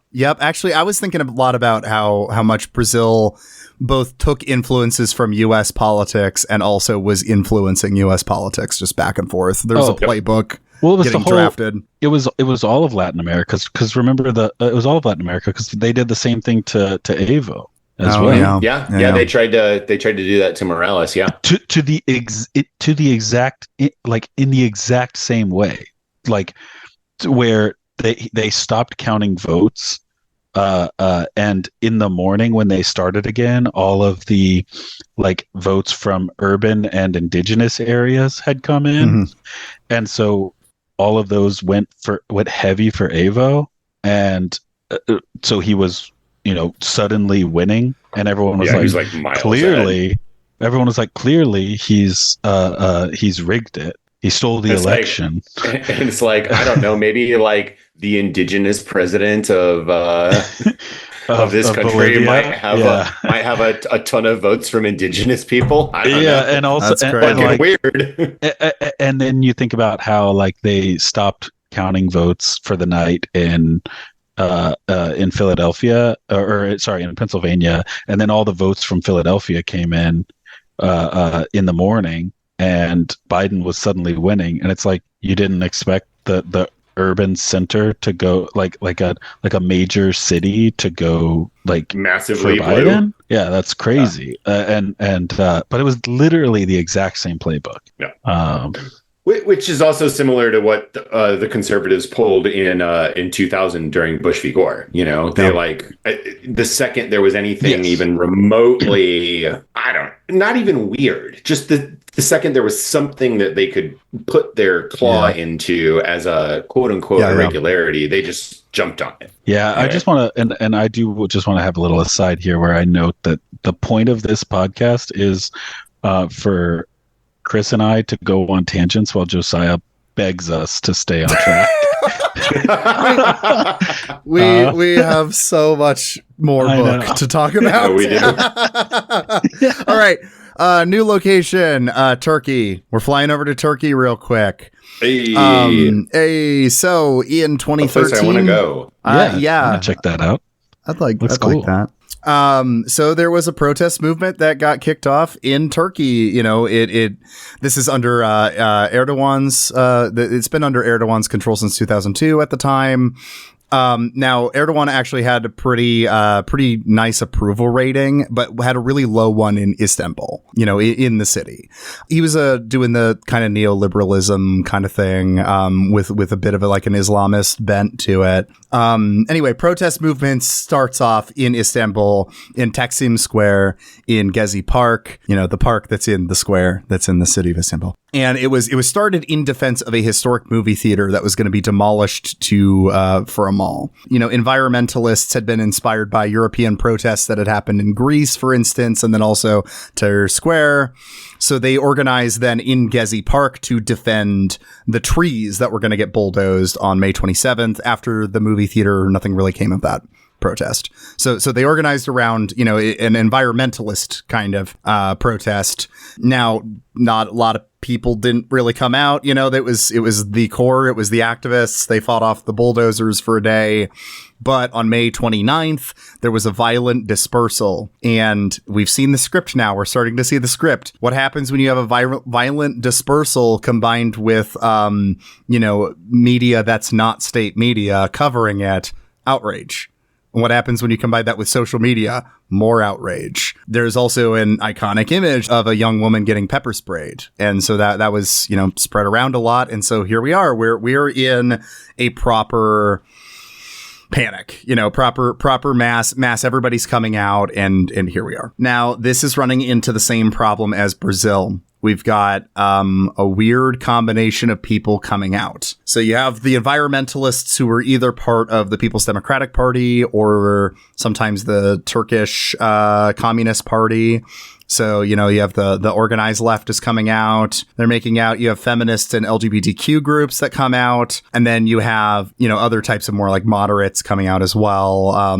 You know, some social democrats, but then also notably anti-Kurdish ultranationalists as well. The Grey Wolves came out. Yeah. Like a lot of freaky people. That being said, there's another soccer connection there that we don't need to talk about right now. We're about to hit it we're about to hit it real quick, actually, though, because there's you know, this is part of why Turkey isn't the movement isn't as nasty right wing and doesn't end up being quite that way, is in part because the football hooligans in Turkey happen to be left wing. The ultras were leftists. And of these particular clubs, the ones that got involved in this protest, I should say.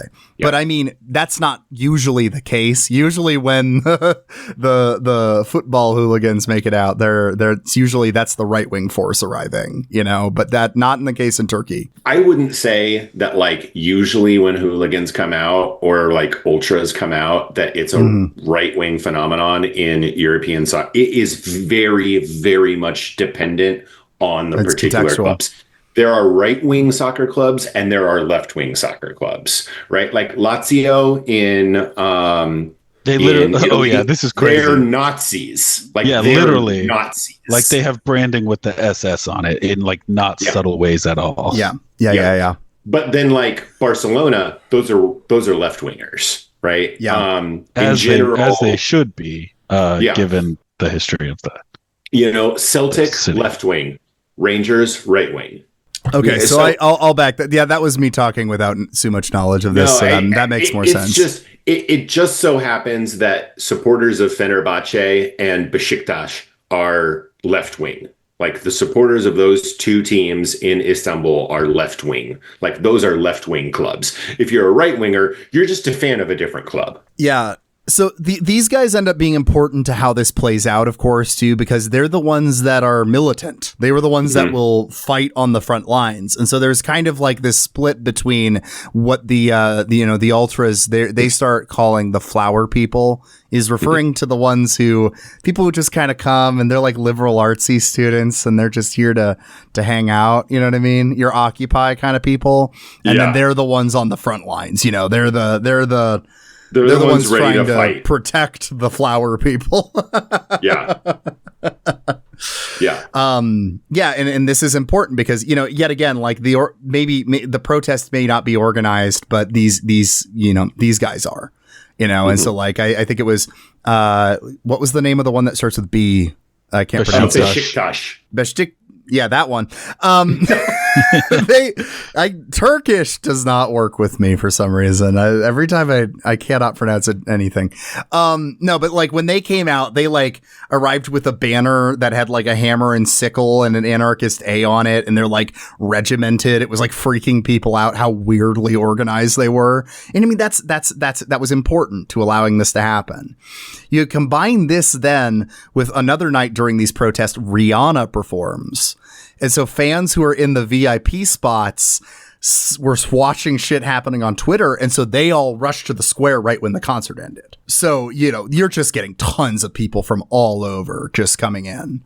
Zeynep Tufekci is pretty cool. Yeah, I mean, just in general, I like Zeynep Tufekci. That's the Turkish sociologist. We're making Josiah pronounce another Turkish name.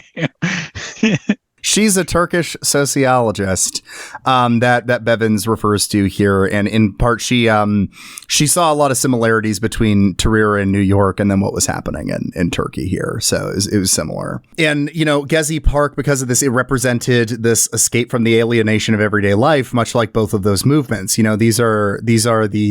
They are spiritual moments for people. You know what I mean? And when you have such an alien, it's not like, this is the thing, like the joy of the music festival side of these protests isn't inherently wrong. Cause I mean, people are alienated. They fucking hate their lives. I know, like I speak in almost spiritual terms about 2020, a thing that got crushed. So, that's not important. That being said, it also makes it really hard to organize. There starts to be kind of like this divide between the young protesters and the older protesters. The older ones who'd seen shit, they'd organized a lot throughout the years. They were getting called the big brothers oftentimes. They were hoping to use the leverage they had created. The big brothers were hoping to use this institutional leverage to, end the occupation and get something. Reap some benefits. We did it, guys. The young protesters were like, the revolution is not over. You do not represent us. Let's keep going. And on top of this, as things are getting worse and more chaotic, the Turkish government has no idea who to negotiate with or whatever. So, eventually they just try to set up their own negotiations. They bring in high profile supporters of the protest, like actors and celebrities and shit who supported the protest and try to negotiate with them. And then, the square rejects them, says they're not represented us. So they try to bring in some activists and some NGOs. But ultimately, still, the state is selecting the movement's spokespeople. There are no spokespeople for this movement. So eventually, the energy tapered, and on June 15th, the square was cleared out, and nothing came of it. Yeah, he wrote it out, basically. I mean... Yeah. Erdogan's still in power now, right? Yeah. Yeah, he is. Yeah. I mean, he won by way less than they were expecting him to, but yeah, he's still in power. I mean, he was already starting to head down that road at this point, but you can really get Gezi Park really marks like a turning point in Erdogan's governance of Turkey. Like it got much more authoritarian after that. Yes. Like after he was able to put this uprising down, it got way worse in Turkey. Yep. And this is already a trend we've seen in almost all of these, is like these protest movements actively making things go backwards, if anything, because what they do is destabilize everything and then not have something that can sweep in and take power. Yep. So then whoever's most organized can. And that could either be Erdogan maintains power or the military takes control, like in Egypt. Or, you end up with something incredibly complicated like Euromaidan in Ukraine. Here we go, flying over to Ukraine now. Next location, let's go. Next location. Mr. Bond. Oh, man. And this is such a tricky one. I might skip ahead and not try to give too much backstory because, you know what? If you want a bunch of backstory to this, listen to this old episode about Ukraine that Chris and I did, because we talked pretty extensively about Euromaidan. All you need to know is it was a CIA coup. That's right. Yep. And basically, Ukraine is like 97% Nazis. That's right. That's the takeaway. Yeah. Every single Ukrainian is a Nazi, as we know. Yes. Yeah. No, of course not. But this is also the tricky part of all of these movements, is that they, as we've seen, the trend thus far is these mass movements do not have coherent organization. There are a lot of different groups that come in. So it would be a lie to say that Nazis did not get a foothold in Euromaidan, because they did. Mm-hmm. They did. And they got a little bit of institutional power for a while.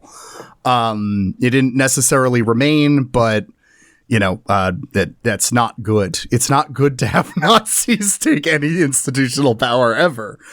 Luckily we didn't have any of that here. So. And you probably have all heard a lot about Ukraine in the last couple of years too, so I don't need to give too much of the backstory, but quick version is there was the Orange Revolution in 2008. This was a protest movement. It's about westward versus eastward facing. Are we going to be more leaning toward Russia? Or are we going to be leaning more toward the EU? And that is not an easy question because different people take different sides for different reasons. And it's also why that's not a nice ideological divide, which is something that comes out quite a bit in Euromaidan. Because you have people who are like Nazis supporting the pro-EU side. Then you have others like anarchists and socialists who are like, oh, the EU of social democracy. Yes, we support that. Flip side, you have people that are anti-Maidan, and this comes out of, opposition to, opposition to the Nazis that they see in Euromaidan, and they're afraid of nationalism rising with Euromaidan. But then you have others that are just actively sucking Russia's cock, and they want Ukraine to be under Russian jurisdiction again, And you also have people of good faith who just don't trust the European Union or NATO and don't want Ukraine to be oriented that direction. And I mean, I get it. I get it. Yeah. It wasn't quite an easy thing. And so everybody, so Euromaidan happens in 2014. It gets triggered because Yanukovych declines a deal with the EU and starts looking more, Russia facing.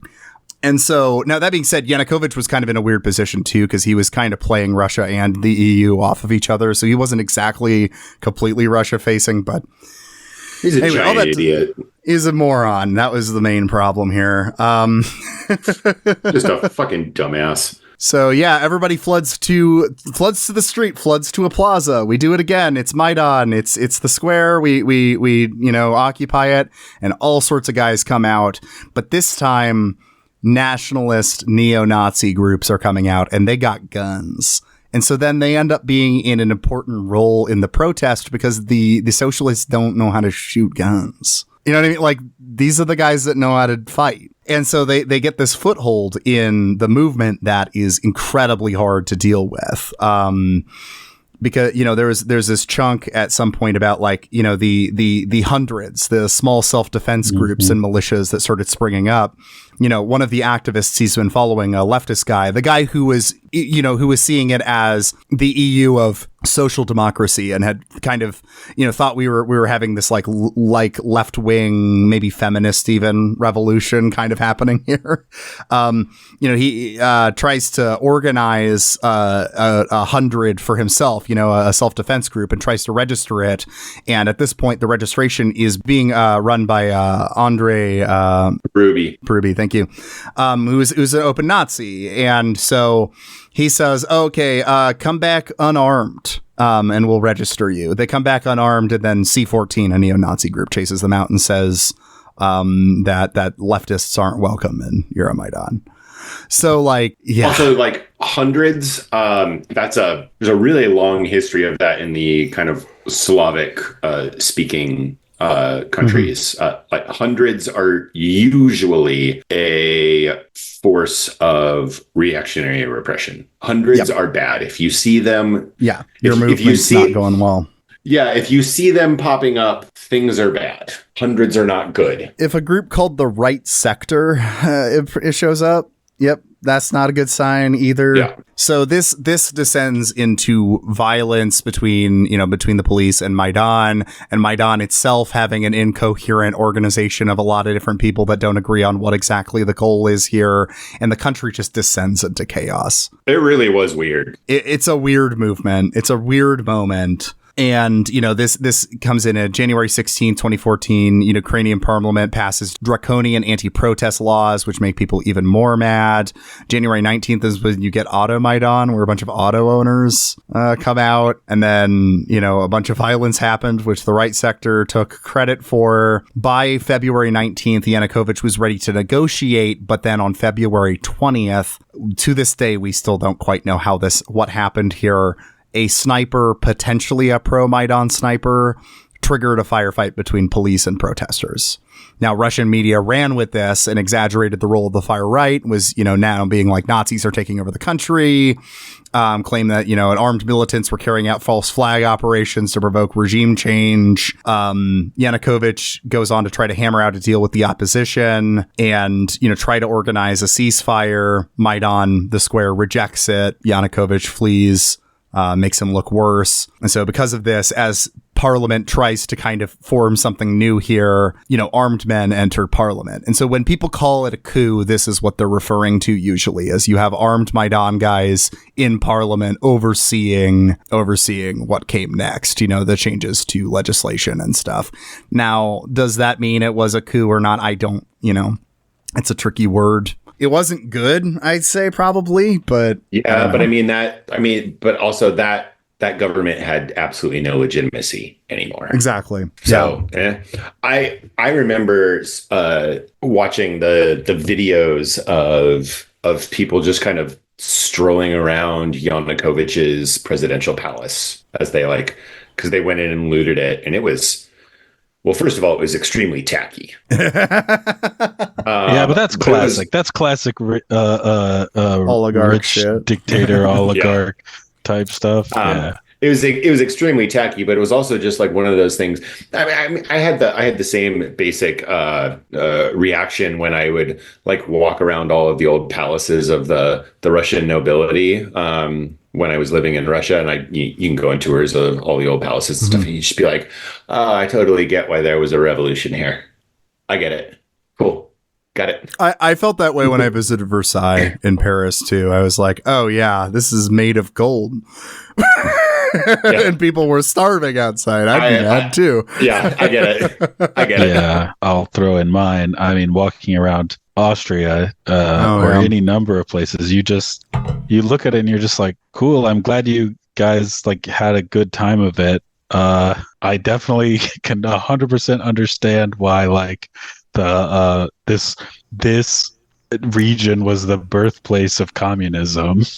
Yeah, absolutely. But by February in Ukraine, you started to get anti-Maidan protests going on, right?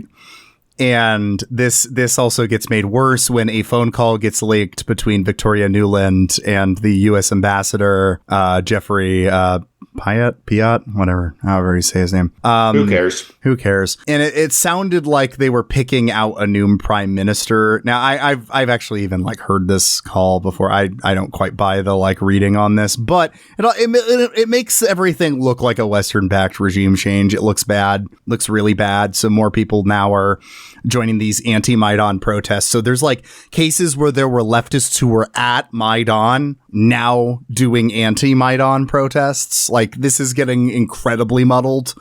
And during that chaos, Putin's watching. And, if you know your years, 2014, this is where the annexation of Crimea happens. He's got this opportunity. The government is completely in disorder. And also it looks like they're flirting with, going westward facing anyway. So you gotta step in. You gotta get your warm water port. That's right.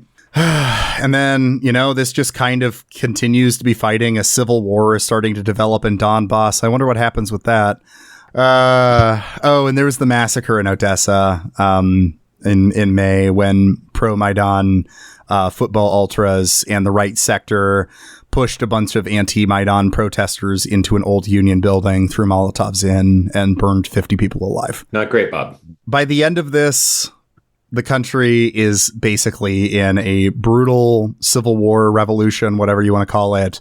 And of course, right after this book, or right after the contents of this book, Russia would invade. And, also on top of this, Zelensky wins. And I think that's also a little thing to throw in here as well, because Zelensky rides on this anti-politics wave that Bevins is talking about. The people who are we need somebody who's not one of these clowns in Congress, We need somebody who's not of the establishment. And so Zelensky won on this anti-politics wave. And it's really weird because these are not always ideologically consistent people.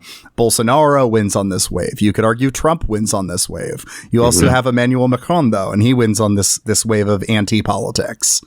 And Zelensky. And Zelensky cites both Macron and Bolsonaro as his influences, as his inspirations for running, which is a baffling combination of people. I don't know. It makes sense. I feel like that's the vibe. That's kind of the vibe Zelensky gives, right? You know? Yeah. You know what? You might be right. Yeah, he is kind of Bolsonaro meets Macron. Yeah. He's got that neoliberal flair with like some nationalism where it needs to be. You know, he's like he's like a megazord of populism. Yeah. I remember. Whatever. I remember when he was elected, there was the Trump comparisons at the time too, because you know he was a TV figure. That was true. The comparison. I feel like it'd be more like electing Jon Stewart. Thank you. I was just about to say that. I think that's probably closer. Or like Stephen Colbert. I think Colbert is more left wing than Stewart. Like more like just actually a left wing person, or like a John Oliver. You know, like those are just like left wing guys. You know, like Jon Stewart, like the whole reason that the whole rality to restore sanity or whatever thing failed is because Jon Stewart didn't want to just take a fucking side. That's why. Anyway, that's his. I mean, that's his classic crossfire move. Oh yeah. Now jumping over to another location, we're hopping over to Hong Kong. I'm gonna cut this in half because we're gonna move away from Hong Kong for a bit and then come back for 2019. But real quick, we're talking about the umbrella movement. Yeah, so the umbrella movement started. It was organized. Let's see, it was organized with some inspiration from Occupy Wall Street. So it was Occupy Central with Love and Peace. You know, it was organized by, a law professor and another professor and a Baptist minister. But prior to the demonstrations, they had organized the two student groups launched it a couple days early. So suddenly it happened. Beat them to it. And one of those is Josh Wong, who is a, figure that would end up being big in the American press. So they went and they occupied Civic Square. They climbed the fence. They came in, and it was kind of this framed in the press as these like the polite protesters. Like they weren't facing off with the cops very much. And the name the Umbrella Movement comes out of this iconic image of like this man holding two little umbrellas and a cloud of tear gas. It's very like, look at these harmless people. Why are you being so brutal to them? Now, on top of that, though, the Hong Kong police are kind of weird in their own right. Like they're not as aggressive, at least at this time, weren't as aggressive as like cops elsewhere. And, Hong Kong itself is a place that has a lot of weird combination of ideologies like we've been talking about, because, why would people be fleeing the Chinese Revolution? Why would people be fleeing Maoist China? There's a lot of different reasons. One of them might be just you're really fucking rich, but the other might just be that you are a pretty left-wing guy, but you're an artist and you don't want, you want freedom of expression. There's a lot of reasons someone would come out. So there's a lot of weird ideological strains within Hong Kong. That the British government was happy to accommodate until the handover came, because all of these people fleeing communist China is a convenient cudgel to beat China with while you control this island. Yeah, it's sort of a Cuba type situation. Yeah, except if like the United States actually had like a city in Guantanamo instead of just a military base. Yeah, true. So these protests were specifically about education early on. They were about in the Umbrella Movement. They were about the curriculum that was being used in schools, like trying to sidestep Tiananmen Square, ugly parts of the past. And, it seemed mostly kind of successful. And so it was like, okay, well, this is one of the only avenues for democracy in Hong Kong. So Hong Kong, there's like no democracy going on there for a couple reasons. One is it's not just because of Chinese control. It's also because of the weird colonial apparatus that's left over there. Because it's almost that there's not enough Chinese control or not enough independence. It's stuck in a weird middle ground, because if you have the complete Chinese control, then you have members of the Communist Party. And so you can like get some sort of democracy going by working within the party apparatus, but they don't have that. But on the flip side, there's not like free and fair elections happening either. It's just like a giant business. This is awesome because Hong Kong is like the go-to. Look at how successful capitalism can be if left unfettered. For libertarians, they're like, "Oh, look at Hong Kong and its GDP, and like it's businesses can grow there." And it's like, well, have you checked out their governing structure? Yeah, it's horrifying. Now, in the 2014 protests were not actually leaderless, though, and it was because the press had uplifted these leaders. Josh Wong became a leader, thrust on what they would call the stage. That was like how they were referring to, the leader, the person that's getting all the spotlight. And so because of that, though, a lot of people were not a fan of Josh Wong. And so there was calls for these protests to have more horizontalism, to have no stage. So, but overall, the 2014 protests were nothing really changed from them, but they was seen as like an attempt. This is how democracy could happen, maybe, because something happened. Things don't usually happen. On the flip side, you have the rising xenophobic wing of the protest movements, the repertoire coming in, the localists, which were not necessarily all xenophobic right-wingers, but a lot of them were. A lot of them were opposed to what they called the left pricks. These leftists that are using this movement for their own gain, for socialist reasons, for left-wing reasons. And so the localists ended up kind of being the beneficiaries of the umbrella movement. And, they were the ones that were opposed to the stage. And so when the next round of protests happen, which we'll get back to, those are also the people like that are organizing things now. Mm-hmm. And things are about to go poorly because of that. Now, real quick, I want to zoom out away from Hong Kong and then dive back in. But now we've hit 2015. We're at the middle of this decade, right? And as things are going on, we are seeing this hatred of politics, this anti-politics kind of wing of everything is against. People are sick of politics. It doesn't seem to accomplish things. And so representation stops meaning the same thing. There's a bunch of really interesting tangible things Bevins points to, like the process of people becoming anti-political, for instance, is an empirically studied thing. It's not just like a vibe that was in there. Majority of people had no confidence in the government in 60 different countries by the mid 2010s. There is a genuine sense nothing can happen, and the possibilities are completely shut. On top of that, you have the resistance against any representation. And so media is becoming the thing that's really real to people now. So in my head, being somebody that really came of age more in the late 2010s, when I start hearing talks about representation, my first thought is media. I usually think someone's talking about representation in media. And that's a product of the 2010s. It was not that originally. Representation meant people that represent you being in politics, in elected positions. Yeah, rather than seeing someone who looks like you on TV or in the movies or on the Billboard charts or whatever. Yep. And on top of that, bad. That's good. Yeah. We like that. But we also like political representation probably more. And on top of all this, xenophobia is also on the rise, and that's going to be important as well, pretty much everywhere. In part because of the immigration crises that were produced by what happened during the Arab Spring. Syrian immigrants become a big question. And climate change too.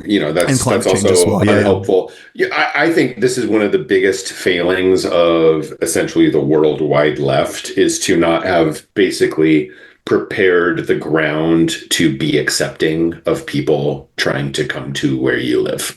Mm-hmm. I think this is one of our biggest failings for this kind of xenophobia to have been able to take root in so many places.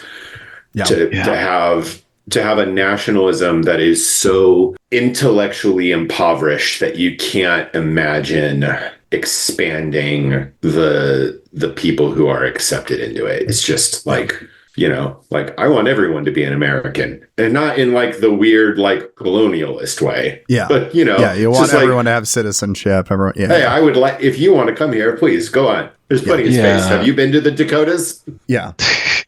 Don't force people to live in the Dakota. Don't put that on them. Yeah, I mean, that sort of xenophobia, I feel like it's been kind of waiting and like germinating for a long time. And we haven't done anything near enough to combat it and to stop it. And it's a huge failing, I think. All right. We're gonna speed through a couple ones here real quick because I don't have a ton to say about South Korea and Indonesia, but we should talk about them real quick. So South Korea also had its moment in 2016 of big mass politics, and it was a push for President Park Geun-hye to step down because this is a funny, crazy story, but don't want to dive into this too deep, but pushing her to be impeached because she had a secret advisor who was the daughter of her father's medium. Anyway, her father was a dictator. Yes, and her father was a dictator. South Korea's crazy. And it was kind of framed as like a Rasputin thing. Now, it's also pretty clear that like the intelligence agencies were aware of this person for years beforehand. So this was kind of clearly cynical. It's super weird. It feels like South Korea, this bastion of democracy, has some like weird stuff going on there with like royalty, dictators, like all that kind of stuff. Like, that's weird. I'm not going to think about it too much. I bet you they don't have any weird like religious stuff going on. No. Yeah. Hey, speaking of religious stuff, and then of course in Indonesia, you see another mass movement here, and yet again it is being used to oust somebody. So in this case, it was there was progressive politicians, winning over in 2012, and one of them was I think it was the vice gubernatorial candidate. Was Ahok was the name, which he was going by his Chinese name, which was part of this whole like pushing back against xenophobia in Indonesia at this time. There's a lot of anti-Chinese sentiment in Indonesia. Hey, you can read the Jakarta Method for more on that. The background you need to know is just that, Indonesia has a really, really, really bad anti-Chinese racism problem going on. So because of that, he's going by his Chinese name, Ahok. And he's also a Christian, which is, Bevins does a comparison where he's like, this is like if a Muslim was running for president or something like that in America. You know what I mean? It's the same situation where it's like, that's just unthinkable. And so, it was a difficult thing. Muslim country by population. Yeah. On the planet. Now, Ahok gave a speech where he said that the Quran did not ban people from voting for him. He was saying he likes it. He likes Muslims. He's not anti-Islam. Now this video got uploaded to YouTube. Somebody edited it and then posted it on Facebook to make it sound like he had said that the Quran contains lies. And so we get a massive protest movement trying to unseat Ahok and get him tried for blasphemy. And they succeed. So there you go. This is what's happening now. Yeah, I unfortunately don't know enough about Indonesia. I don't either. It's a huge blind spot for me. But what I will say, just going back really quickly, is one thing that I like about South Korea is that they put their presidents in jail. That's pretty cool. Yeah, that is. They do it a lot. We should take note of that. I think every president should go to jail for 2 years after they complete a 4-year term. That's true. Straight to jail. Yeah. This is why Lula's a good president. Oh my God. Actually, justice for Lula. Yeah, genuinely though. Hey, speaking of Lula, Brazil. Okay, let's do this because this is one of the craziest chunks here. So we're returning to Brazil. We're back in 2015. The MPL, the MBL. We've talked about this for a while. The NBL, the right they are latching onto this guy named Bolsonaro. You've heard of him. He's a piece of shit. Man loves getting shit pulled out through his nose. And getting COVID. He loves getting COVID. He's so good at that. Loved COVID more than Jair Bolsonaro. Now, he is kind of a useless politician, but he became a massive right-wing media figure. especially for just doing outrageous shit like explicitly calling for the current president to be killed in 1998, shit like that. Now, it's also important to talk briefly about the corruption crisis in Brazil. Now, Brazil has a big corruption problem. After the 2013 protest, after the kind of upheaval, starting in 2015, we get Operation Car Wash, or Lava Jato. Lava Jato. Lava Jato. Yeah. Jato. Yeah. Which was a investigative force using that law we talked about, Lei 12-850-2013, and just using it to the extent of the law to just go after corruption in Brazil. A big anti-corruption crusade. And the press fucking loved it. And they especially loved this guy, Judge Sergio Moro, who was leading it all. And they were honestly just celebrating the fact that Moro was overstepping legal limits. They were celebrating his anti-constitutional and illegal, because it was going after the bad guys. It was going after corruption. But, there was a weird... go ahead. Well, am I crazy, or does Bevins not talk about the huge role that Glenn Greenwald played in this fucking shit? He actually doesn't. No, I don't think he does. Glenn Greenwald plays a huge role in this shit. Was he? Yeah, because he was living there, and his husband is Brazilian. Yeah. So was he supporting the anti-corruption side? He was of things?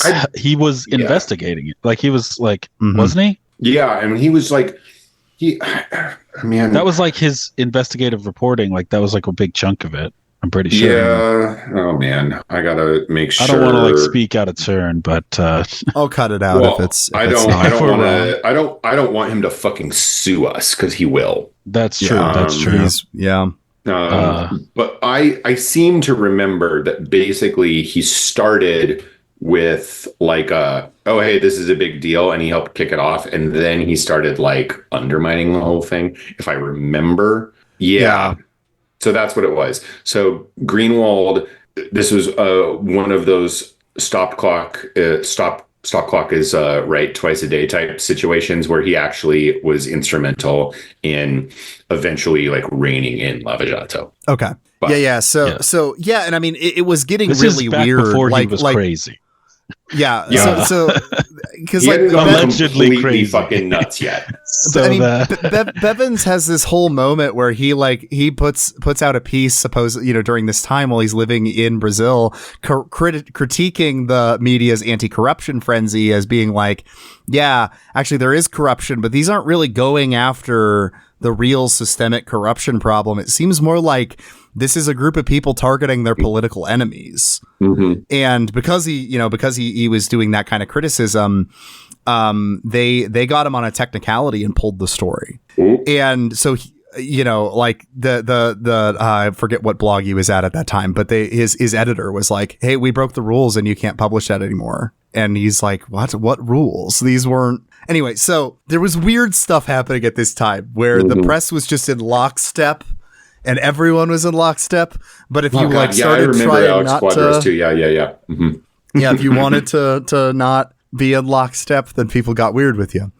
Now, this all culminates in this massive right-wing push now to impeach Dilma Rousseff. And I mean, yeah, that's how it happened. It did. They successfully do. And they frame it as part of the anti-corruption crusades. They claim that she had done, she had violated budget rules with fiscal peddling, which is a thing like every government does, but like basically every government does that, but they were like, she broke the law. She is so corrupt. She is so corrupt. It gets even made worse when Lava Jato brings Lula in for questioning.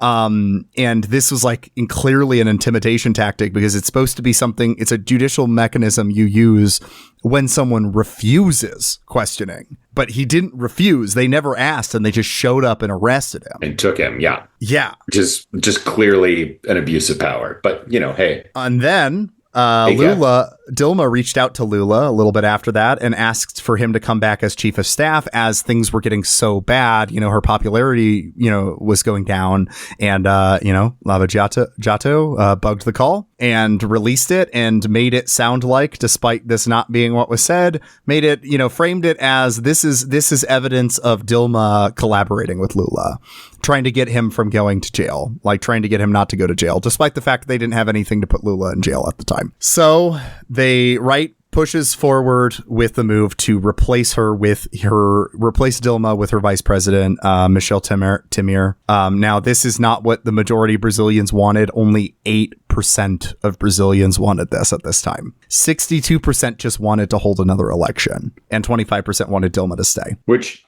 I would say that's pretty good evidence that most Brazilians didn't fucking give a shit about this. Mm-hmm. On April 17, 2016, they vote to proceed with impeachment hearings. And this is Bevins at his best writing, I actually think this whole chunk is, because he was there. So he gives a very play-by-play, building tension feel. And also because of that, he gives a lot of details that I really want to zoom in on, because this is the moment Bolsonaro blows up. This is his big moment. Mm-hmm. And it's because he's a fucking vile human being. Mm-hmm. So the vote was like a circus. As everybody comes up to vote, they take that opportunity of being in the limelight to like get their message out there. So it turns into this mess where every politician, when they come up to vote, they'll suddenly be like, I just want to say happy birthday to my grandchild or something. Like everybody's taking a moment. It's getting weird. I don't give a fuck. I would do that. Yeah, that's fine. And then other people would be like, come up and, there's groomers in the school, if it was in America, some shit like that. Everybody's getting their crank shit out of the way. Marjorie Taylor Greene registering her disapproval. Yeah. Kristen Sinema giving a thumbs down. Yeah, it's like that. So then Bolsonaro comes up and he goes, I would like to dedicate this vote to the man who tortured Dilma Rousseff during the dictatorship. And John Willis, the first openly gay member of Congress, lunges at him, trying to beat the shit out of him. Room erupts, and now you got this big moment, the big epic moment. Bolsonaro, he triggered the libs. Mm-hmm. Owned by saying, I can't believe you got mad about that. Why don't you stay rational in your debate? Why don't you use logic and facts? And I want to read this chunk because this chunk's so good. The votes were in. They had won. The most famous members of the MBL were huddled in a group just outside a circle of journalists, camera crews, and talking heads. Their faces were sober, if not a bit stressed and puzzled. They were clearly planning something. Why were they pulling this group to this specific spot? Then it became clear. They pulled their faces into big, exaggerated smiles and then pushed in front of all the cameras. They hugged, beamed, and pumped their fists in the air. They performed a victory ritual, acting as if this was the moment they had found out they had won, and they huddled close. Just as expected, the cameras turned to them and recorded the images of the upstart group of kids that had done it, that had toppled the government after years of fighting. So we're seeing straight up the way that this kind of protest movement, the youngins overthrowing the government, has been completely astroturfed. And that's the kind of end of like where things ended up in Brazil by the end of this. I mean, it gets worse from here.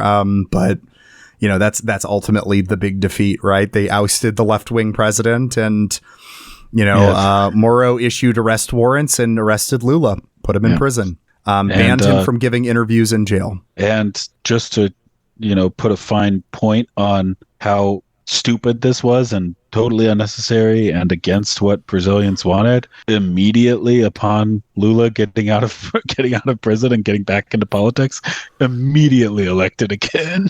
This book made me really emotional about Lula's victory that happened a couple years ago. With now knowing so much more of the background to it, I was like, God, it is a miracle they pulled that off. It's just crazy, like how pointless and stupid and evil that all was. When like I said, he came back, and then immediately Brazil was like, oh, actually, we love you. We're going to elect you. We'd like to have you back. Yeah. Well, yeah. And I mean, it's also part because, Bolsonaro, I think is implied here, went on to win the election, went on to be president until Lula would take power after, in 2022, I think. Yeah.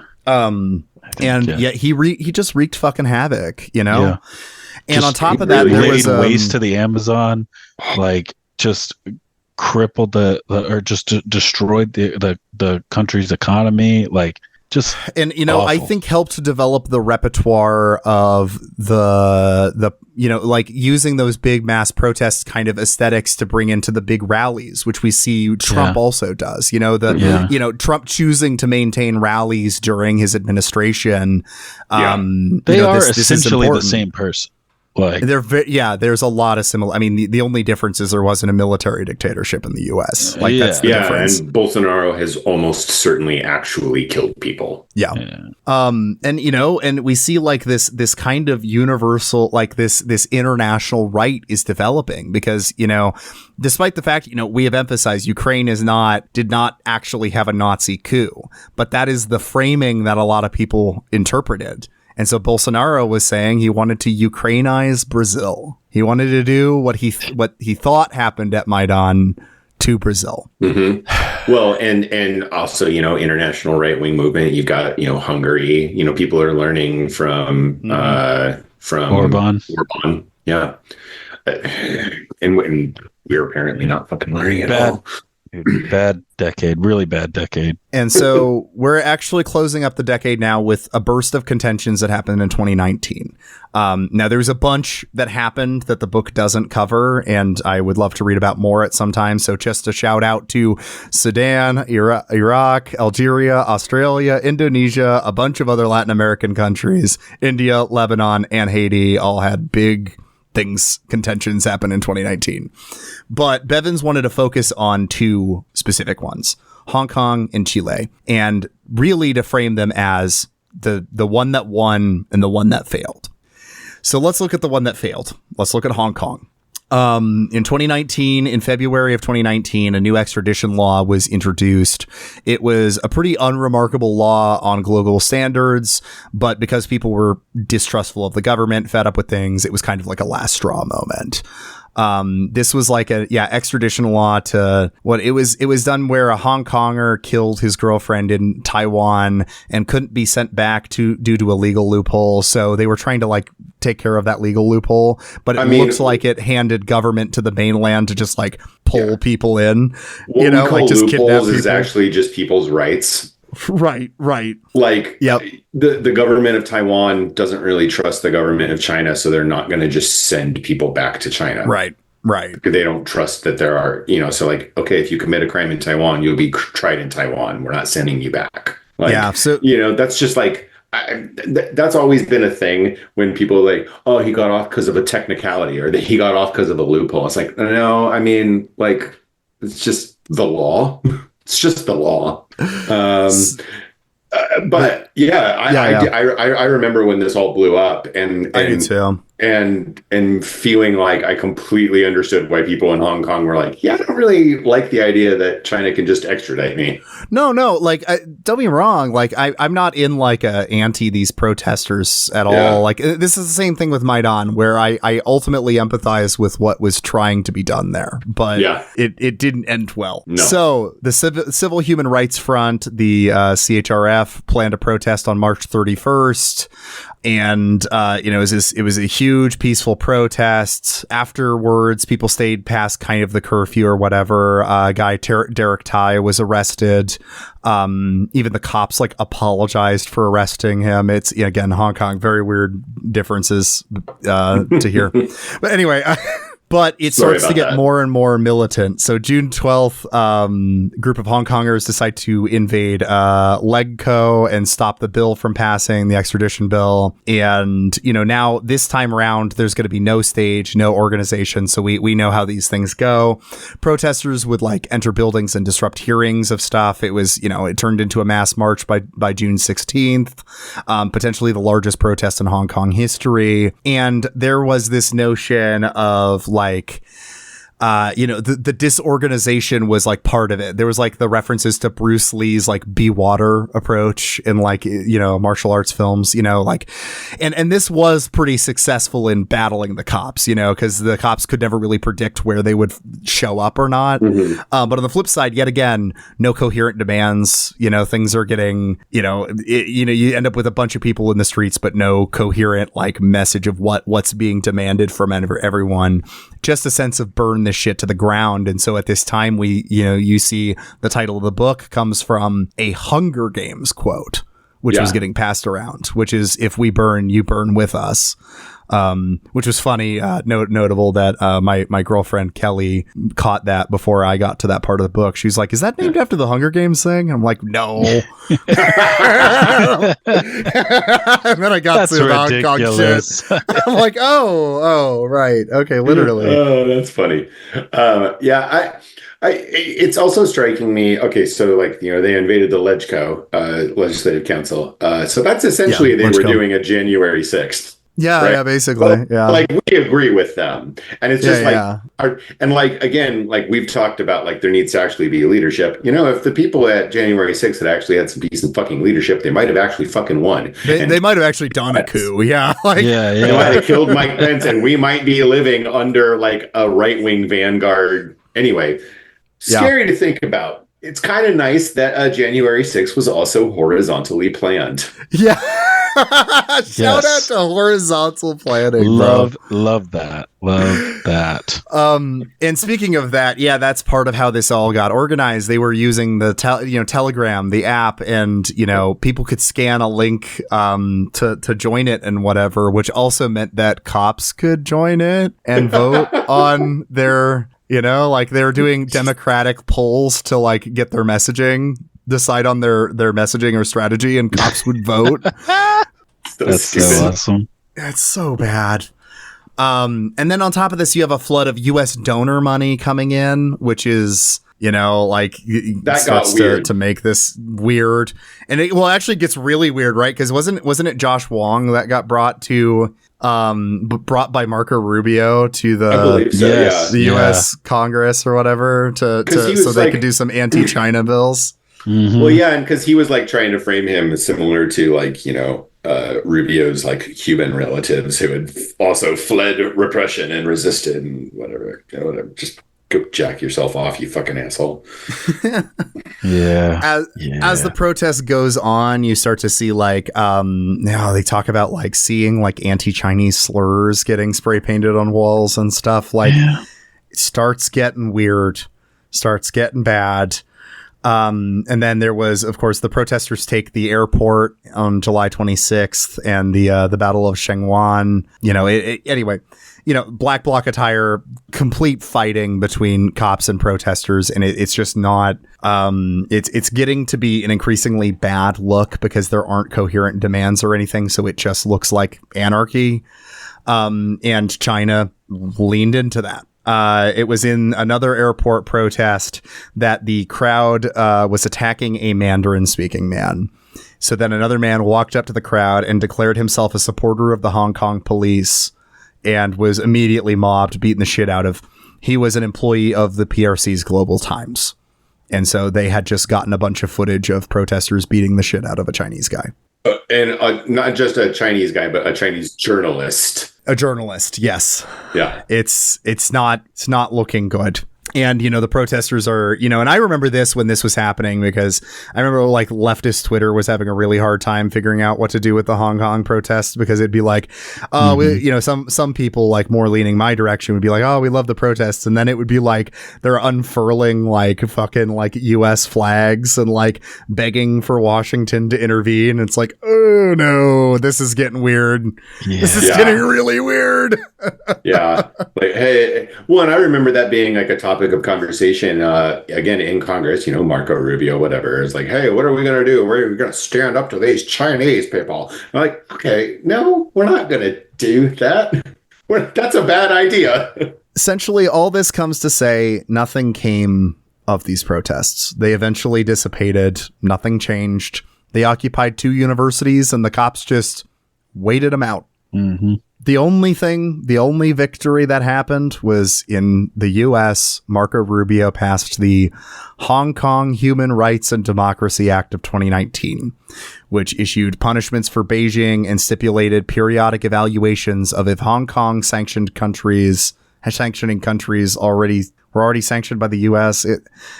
This is it. This is what they won, was the U.S. doing an anti-China bill. So, woo! Like we weren't already heading that way anyway. Horizontal organization. Yeah. But like, again, like we weren't already heading that way anyway. Like, that's what I mean. Trump spent his entire, like, you could have got that bill without all of these protests. Like, yeah, the protests, all they did was just feed into already existing state narratives. China was able to hate Hong Kong because, more than they already did, able to be repressive to them as much as they wanted to. And blame it on us. Yep. And we got blame it on China, and we got, anti-China shit. So yeah, stoke xenophobia and make all of our Southeast Asian friends and neighbors feel uncomfortable. Awesome. Yep. Super great. And, things could have actually gotten nastier because Beijing was promising retaliation against the U.S. But then in Wuhan, China, a strain of coronavirus was invented. That's right. There we go. No. No,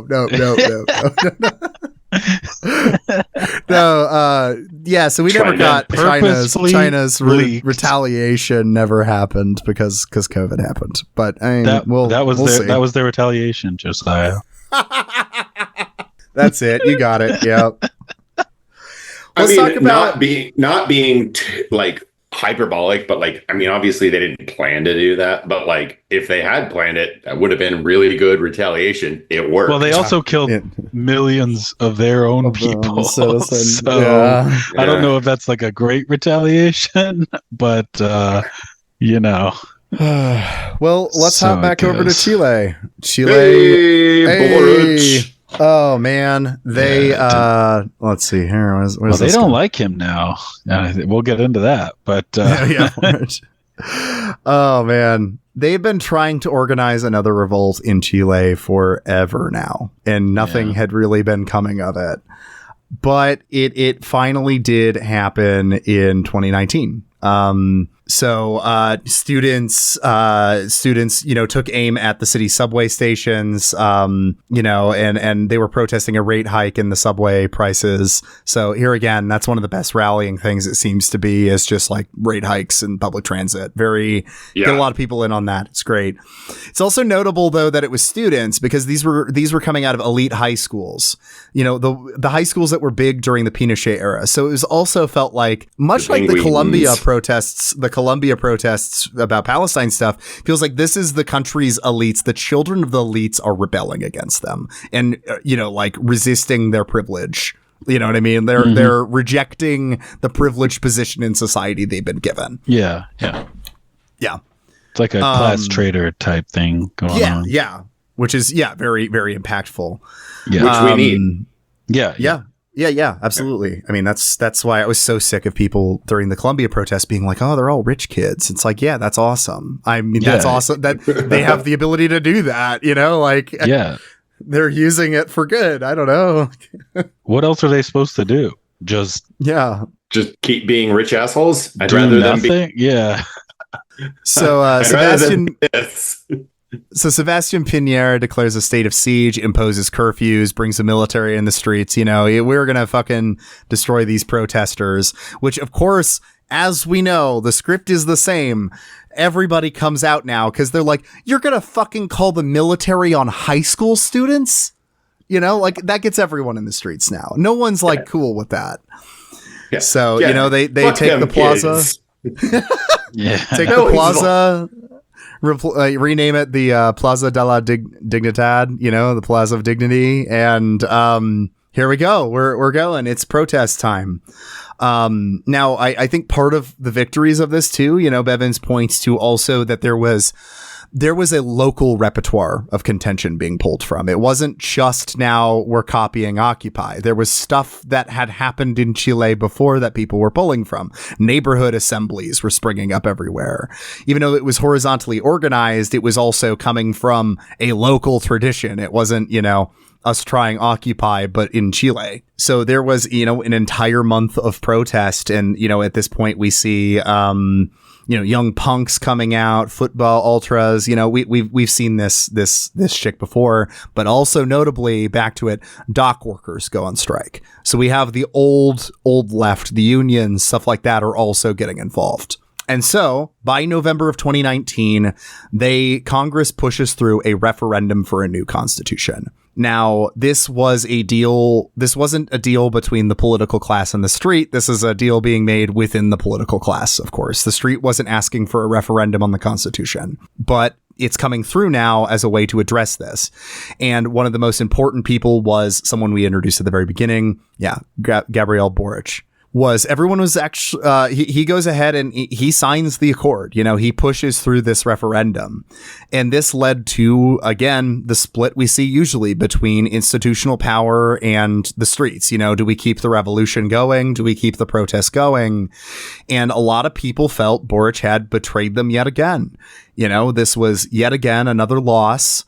Another victory for institutional power, and it legitimated the existing apparatus as it was. But as time went on, people started to change their mind because, yeah, the referendum comes through. They were looking forward to a constitutional referendum by the end of 2019 that would eventually go on to get rid of the Pinochet constitution, which had not allowed them to get victories in the past. This was a huge victory. Despite the fact that most of the protesters felt betrayed at the time, people started to see it as the Constitution that we won. And I think that's the story that we should latch on to. You know, this was the victory, was forcing something to happen institutionally through these massive street protests, you know? Yeah. The 1980 Constitution is still technically enforced because they haven't approved the new Constitution. Oh, I see. Okay. They rejected it in 2023, I think.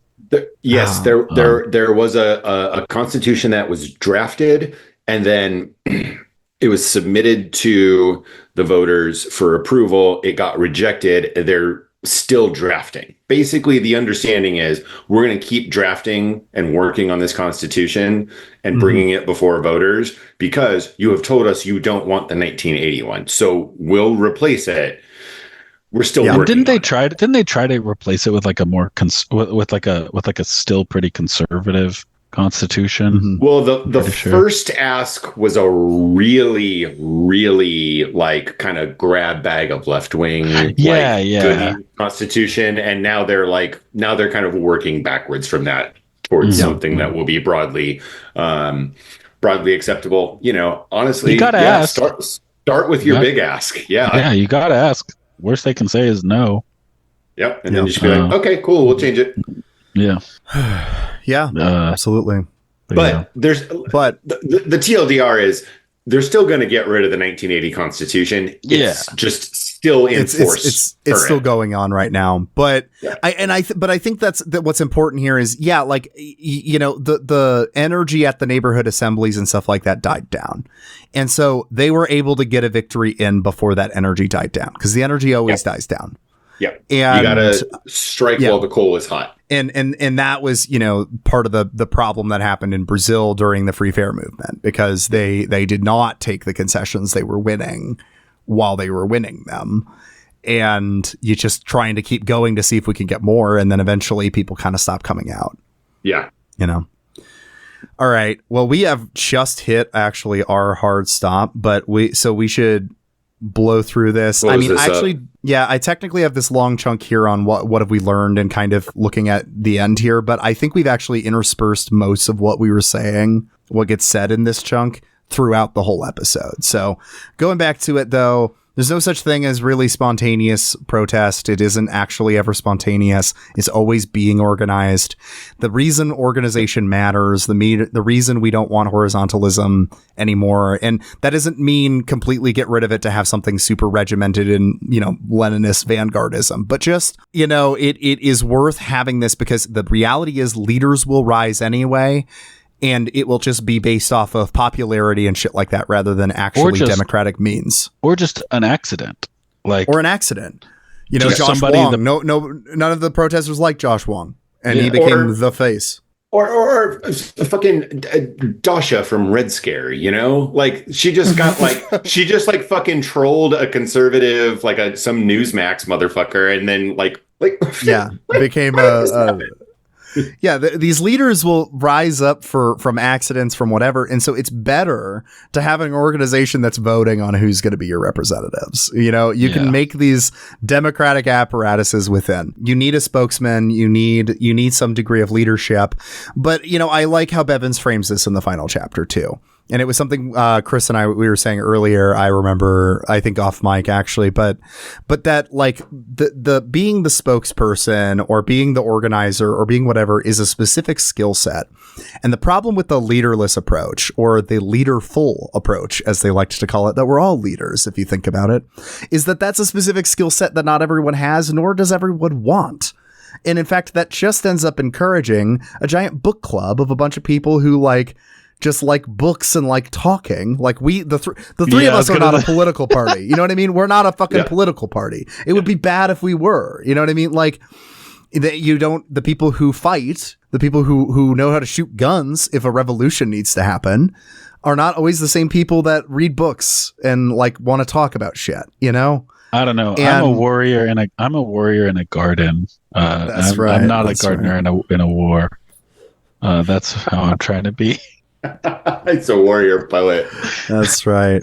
No, but like most, not that you shouldn't read. Everyone should read it and be educated or whatever. But like my point being more that like this is a specific set of skills, and it becomes an elitist apparatus actually when everybody's expected to be a leader. When everybody's expected to be the one who, is the spokesperson at all times. And, instead of actually organizing people toward what they're good at and what they can do, and those needs will be fulfilled whether you want them or not. And they will be filled by people you don't want. Ultimately, you don't have the fighters there, then the Nazis will show up. You know what I mean? If everybody's just the spokesperson, or, spokespeople all disagree and you end up having, no coherent confused message. talking points that the media happens. Can play off. Yeah. I liked what you said in the notes too, that like the revolution is never over. There's always more work to be done. And also it can always get worse. It can always get worse. It really can. We are looking right down the barrel of that. Yeah. Oh, God. Yeah. What a note to end on. I guess there's not a country to condemn this time, is there? No, there's a lot of countries to condemn. Politicians, those dang politicians, the those clowns in Congress. That's it. Yeah. Those clowns in Congress. Yeah. I'd say fuck Bolsonaro. Fuck Bolsonaro for today. Yeah, okay. But before we do that, Jake. Oh yeah. Okay. What are we reading next time? Okay, so I thought we could go to. We could go back to our history, our kind of historical focus for a month or two. I very much considered doing a Graeber book, so like a song stuck in your head, you can kind of get it out of your head. I did not do that. But I did do someone who cites him, and I picked out, hopefully this isn't a book either of y'all have read, the book And Forgive Them Their Debts by Michael Hudson.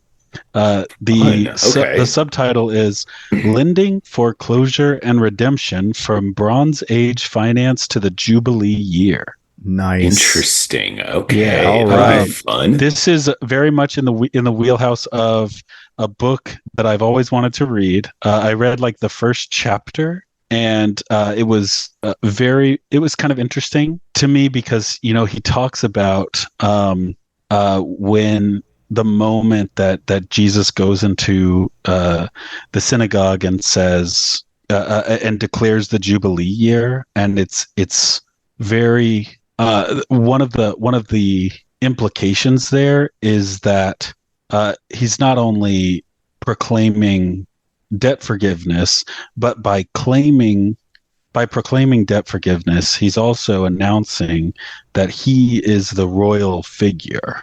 I'm the one who is allowed to do this, because only the king has the authority to call for a destruction of debt records, a jubilee.